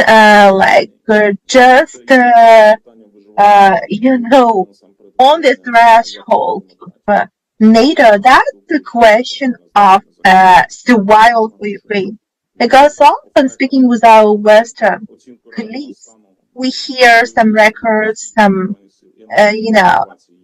so for their motivation for their citizens to participate in a war conflict only when there is a real risk for their physical existence. But I think that is already the question. Thank you. Thank you so much. Honestly, yes, we do need to look broader at this situation, and NATO is trying to look broader. And at the same time, it seems to me that there is still not the right time for a global conclusion in NATO. Russian aggression, the war in Ukraine became trigger, a catalyst. And we see, first of all, a frontline fight for independence of our state. But the influence is a lot broader and a lot more meaningful for the world than we see here, like inside. Taras mentioned some of them. For example, if we manage, starting from February 2022, to mobilize pretty significant military support from democratic world, So, but our enemies were also very successful in activating something that we now call that axis of evil. And unfortunately, their actions are faster than in Brussels or other capitals. That, unfortunately means that the security situation in the world is different, and everybody understands that it is not the way it was during Cold War times. But inertia is very strong that doesn't allow to, leave that understanding of world order. That will not exist any longer. That disappeared on the 24th of February 2022, when that realization, when Brussels and the capitals will have that understanding, then obviously there will be different decisions and different understanding of what is NATO. Because for its 75th anniversary, NATO came in a very good shape. But that shape, it's declared as global, but from my point of view, it is not that. Because in some important questions, NATO leans towards Washington. Why so much was said about elections, about January 2025. That's why. That some people say that during this summit, there was some safeguard put in place.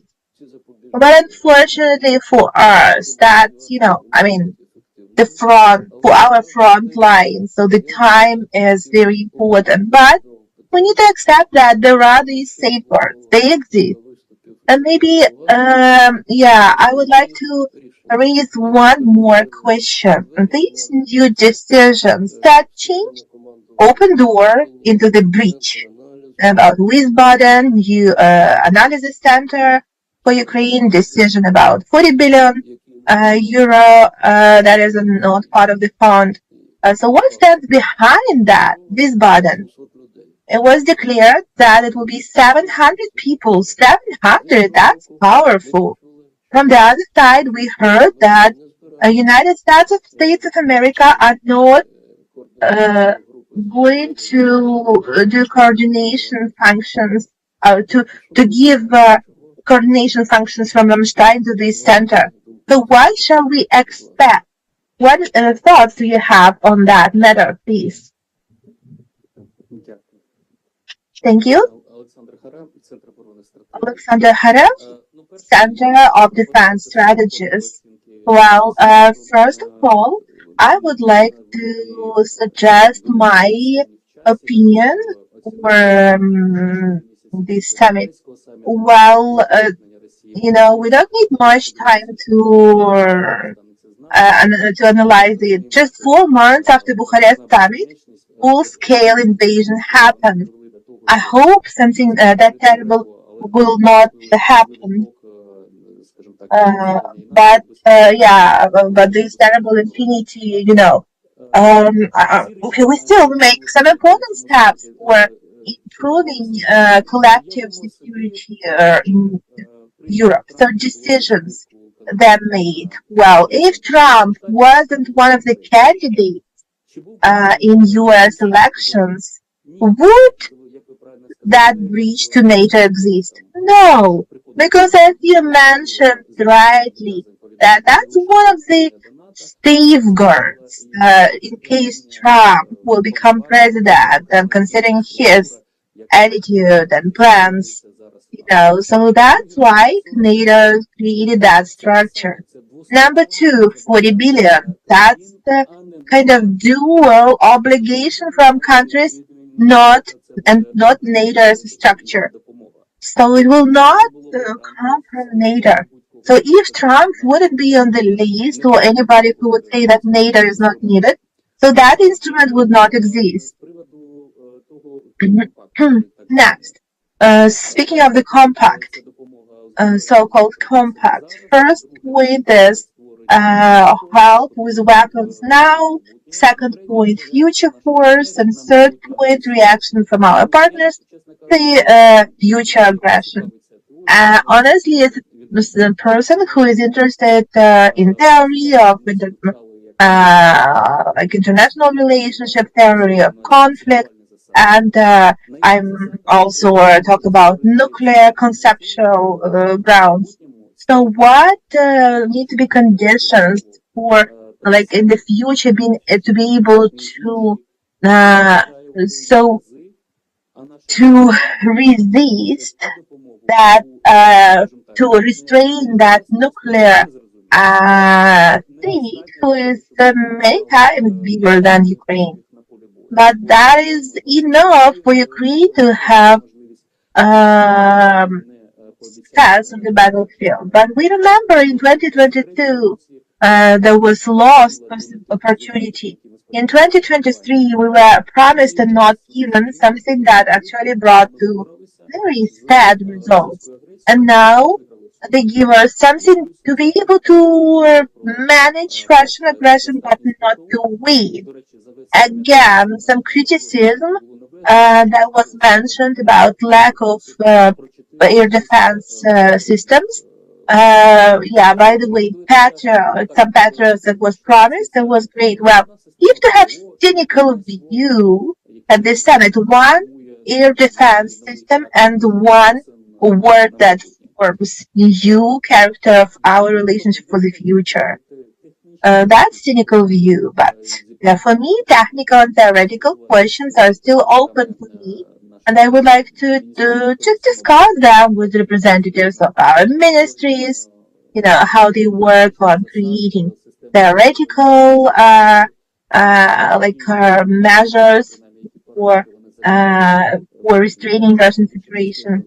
Number two, parameters that they consider, because of course, so that will depend on the military possibilities.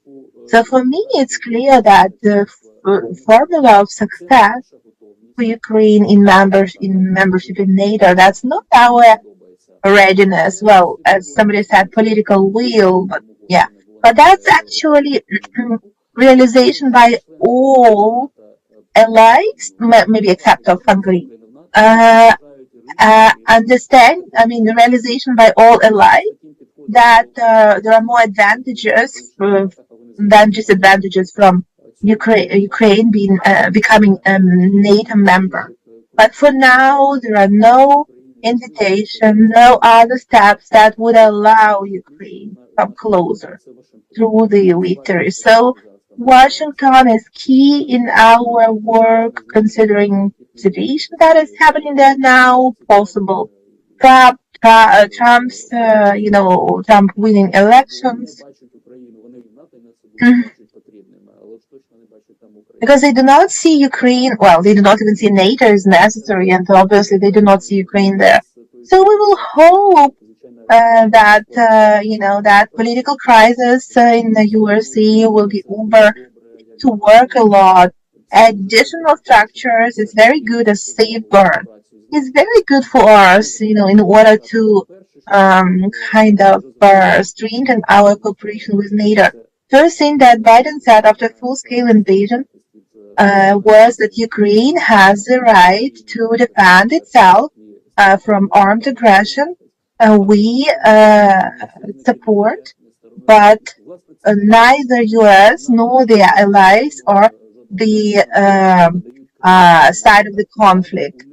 So that's why NATO never gave us, any weapon, but states, members of NATO give it to us in order to avoid, this.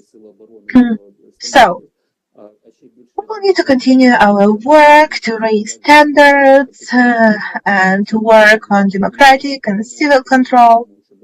So we are interested in that, in order not to have this, kind of deviation from democratic development.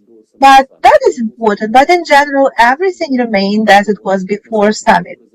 It was celebrated just from the point of view of the past, how good it protected allies, but from the point of view of future, from the future point of view, thinking that the nuclear restraint system doesn't really work, and so there is a lot of pressure from Russia in that area. So for me, that brings a lot more questions. And for Ukraine, well, obviously that is not something that we expected. Thank you.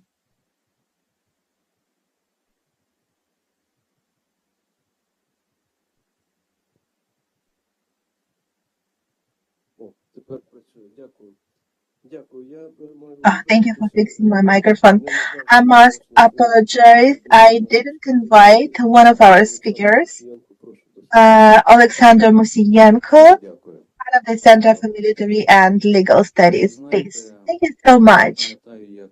I remember when on the 30th of April, when President Zelensky met General Secretary Jens Stoltenberg, said that Ukraine will enter NATO after the victory. So today, Mr. Perebiinys, who was here, he confirmed that thesis. It's important to look at it more in a pragmatic way and kind of to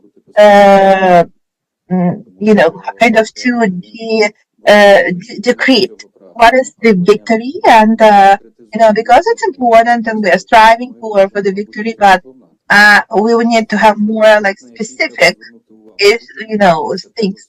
So that's an important point that we need to consider.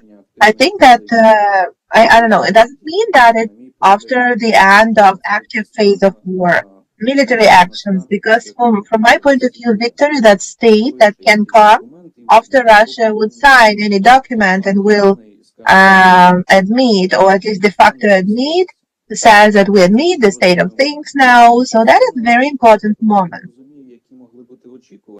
And the rest, well, I don't understand what expectations could be, because if President was said it, if Jens Stoltenberg said it, if we had consensus on that matter, why could we expect something more? It couldn't be there, simply.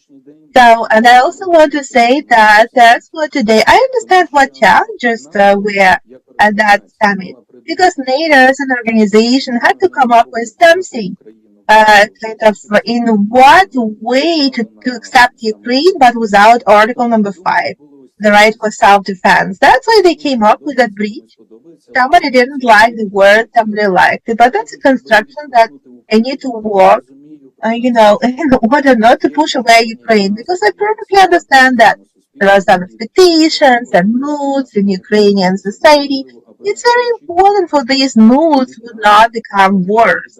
It's very important for us to still have high expectations from NATO, not to get discouraged, because the situation can change, and we have the example of Georgia, that is very close to us geographically, where the situation changed. In Ukraine, the situation also can be changed, not maybe on the example of Georgia, but something else. But there are risks for that. In order for NATO not to push away Ukraine, they came up with a breach. How to continue that existing state, increasing the cooperation, saying that we create this center for exploring the war, and it needs to be done. We know that our soldiers that come from NATO trainings, they said that actually we were taught in many ways the same way as in Ukraine before the war in 20th century. That is not transformed, and this is the war in 21st century, and there are things to explore.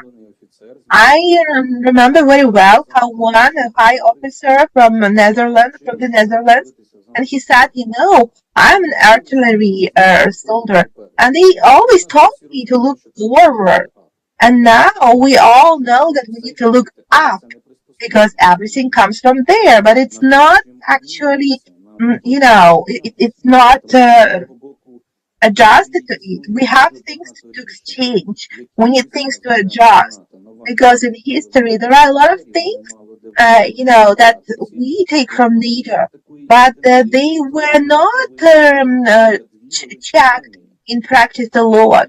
So, but now there are two big armies who stand against each other on the battlefield. So I think that this center that was created will be very busy. We'll have a lot of work. And I think that these decisions that were made will help us mutually. So it will strengthen us, it will help NATO to also learn the practical application. And that's just one of the points that, where we see a movement forward. Again, what we just mentioned about strengthening of our relationship in practical way. When we say that NATO needs to play a big role, that is also important because as for today, I must say that, I do not have any expectations that NATO will make any decision now about participating in the war. В Вашингтоні, а не ухвалюється на одній вулиці в Or Братиславі. sending us soldiers. Maybe good that decisions are made in Washington, not in Bratislava or Budapest, because those decisions would be very different, and we need to understand that. But I perfectly understand that, we cannot underestimate NATO's role. So again, today we spoke about this structure. Where is this structure today? So some think that these are people who look at each other with sad faces and they decide something. Or we can look at Armenia. I wouldn't really underestimate, the collective security treaty organization is important, and we cannot underestimate it. And, there were thoughts expressed here that NATO didn't react in the way they needed. Let us not come into Putin's traps, because Russia was a terroristic attack right before NATO summit. They perfectly understood that NATO will not be able to change something in their documents that were already prepared. They will not have time to change anything. So while I agree that the reaction wasn't enough, it should have been more decisive, but still, our movement towards NATO and our movements toward practical interaction, it is happening. And in political sphere, I believe that at least 3 dots were raised by our president of Ukraine. So he said something that I did not like as a citizen of Ukraine, but we cannot refuse this deeper cooperation that is open for us. Thank you. Thank you. Well, honestly, I haven't heard in this audience any appeals to withdraw cooperation with NATO or to support cooperation with NATO. I believe, and I agree with everything that was said here, that we need to do our best to use possibilities that we have now and to hope for better opportunities in the future. And I think we all agree that Ukraine is a country with expanded possibilities, not just in terms of NATO. But I would like to also remind that preparation of forces, that, training, that's not something new. Because after Crimea was occupied and proxy war was started in the east, there were already training missions opened by British and American people. We had instructors from Estonia, Lithuania, Sweden, and others. Those who were preparing our armed forces. Everything, all was already happening. There was not something new, completely new.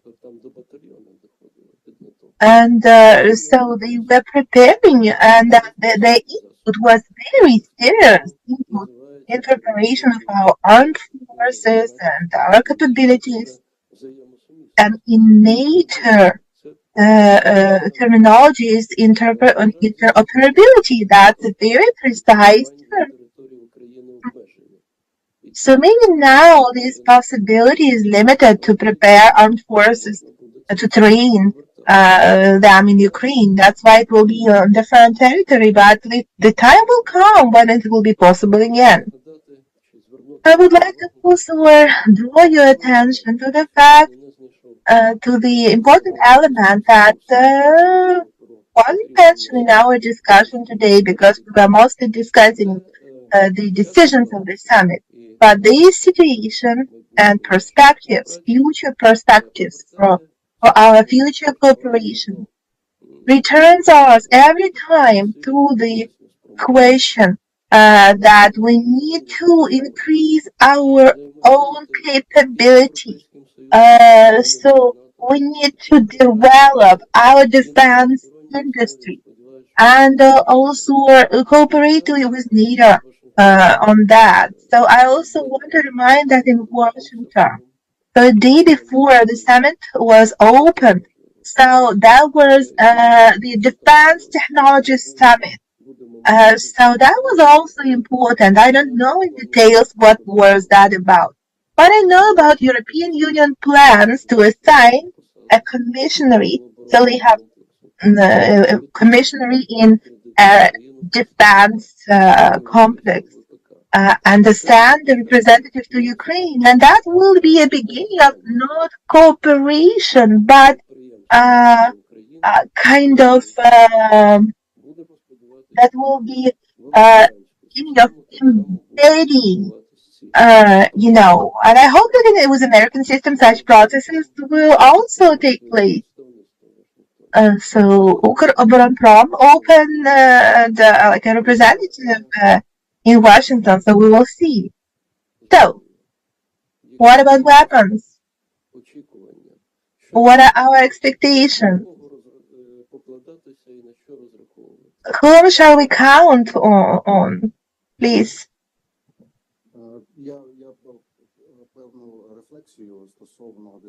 So, just a few words of reflection at the end about the discussion of effectiveness of, as we already, the effectiveness of collective security treaty organization.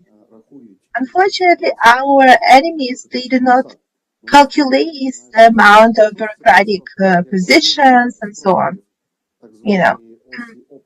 So that was just like one of the reflections of axis of resistance.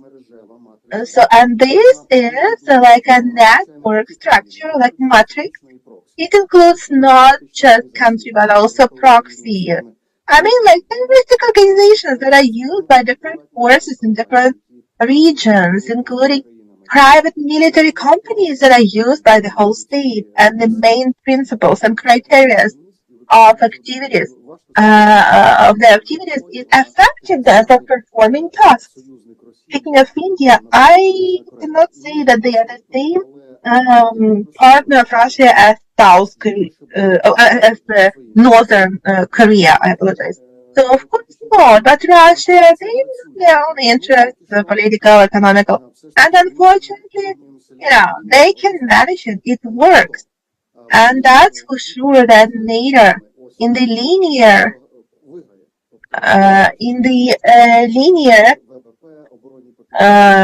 collision. So if we will, of course, NATO will win if we'll compare like number of planes and different weapons, but NATO kind of limits itself and Russia does not. So, and especially considering the fact that the US president can limit US and NATO even more. So, considering also European part,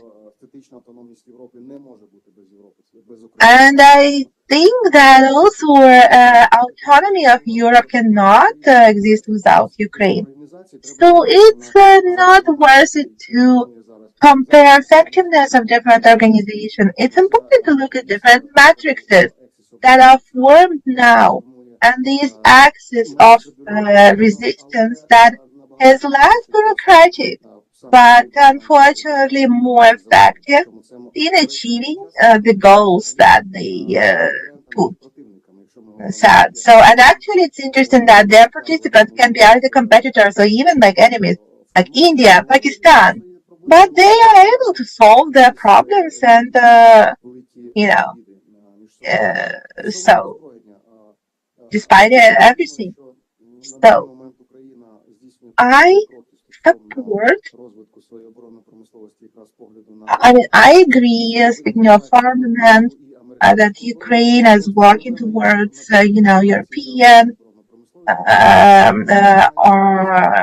defense industry.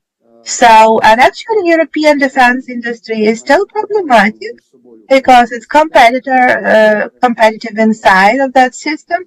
For example, let's take Germany, France, the Netherlands, Italy. That's a lot of competition, a lot of fragments. And for Ukraine, if Ukraine will draw closer to European partners and there is no specific partnership, like for example with Rivitao, there is very clear, like there are specific tasks. But when we come to the level of European Defense Agency or European Commission, that is a lot of, it's a lot fragmented, and in order for us to be fragmented, because we start to be perceived as competitors.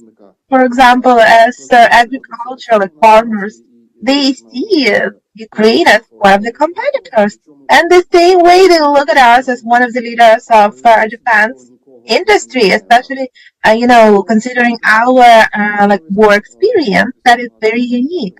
So that's why it's easier for us to cooperate with to move towards in the American defense industry. For example, if to talk about Ukrainian aerospace complex, if we would have a common strategy, which we unfortunately do not have, we would be able to achieve very powerful results, especially considering our Antonov Institute and Sikorsky. So it could be very effective, but unfortunately, we didn't have any specific results. But there will be a lot of influence during the presidential elections, but Republicans Party, as a rule, they are lobbyists of interest of the defense industry of the U.S. So, in fact, the format of defense forums conducted by Ukrinform president, it's correct because now it's a lot of segmentation in regions like US, Europe, and so on. I think that here we will be able to achieve the results that will be interesting for us and for our partners step by step.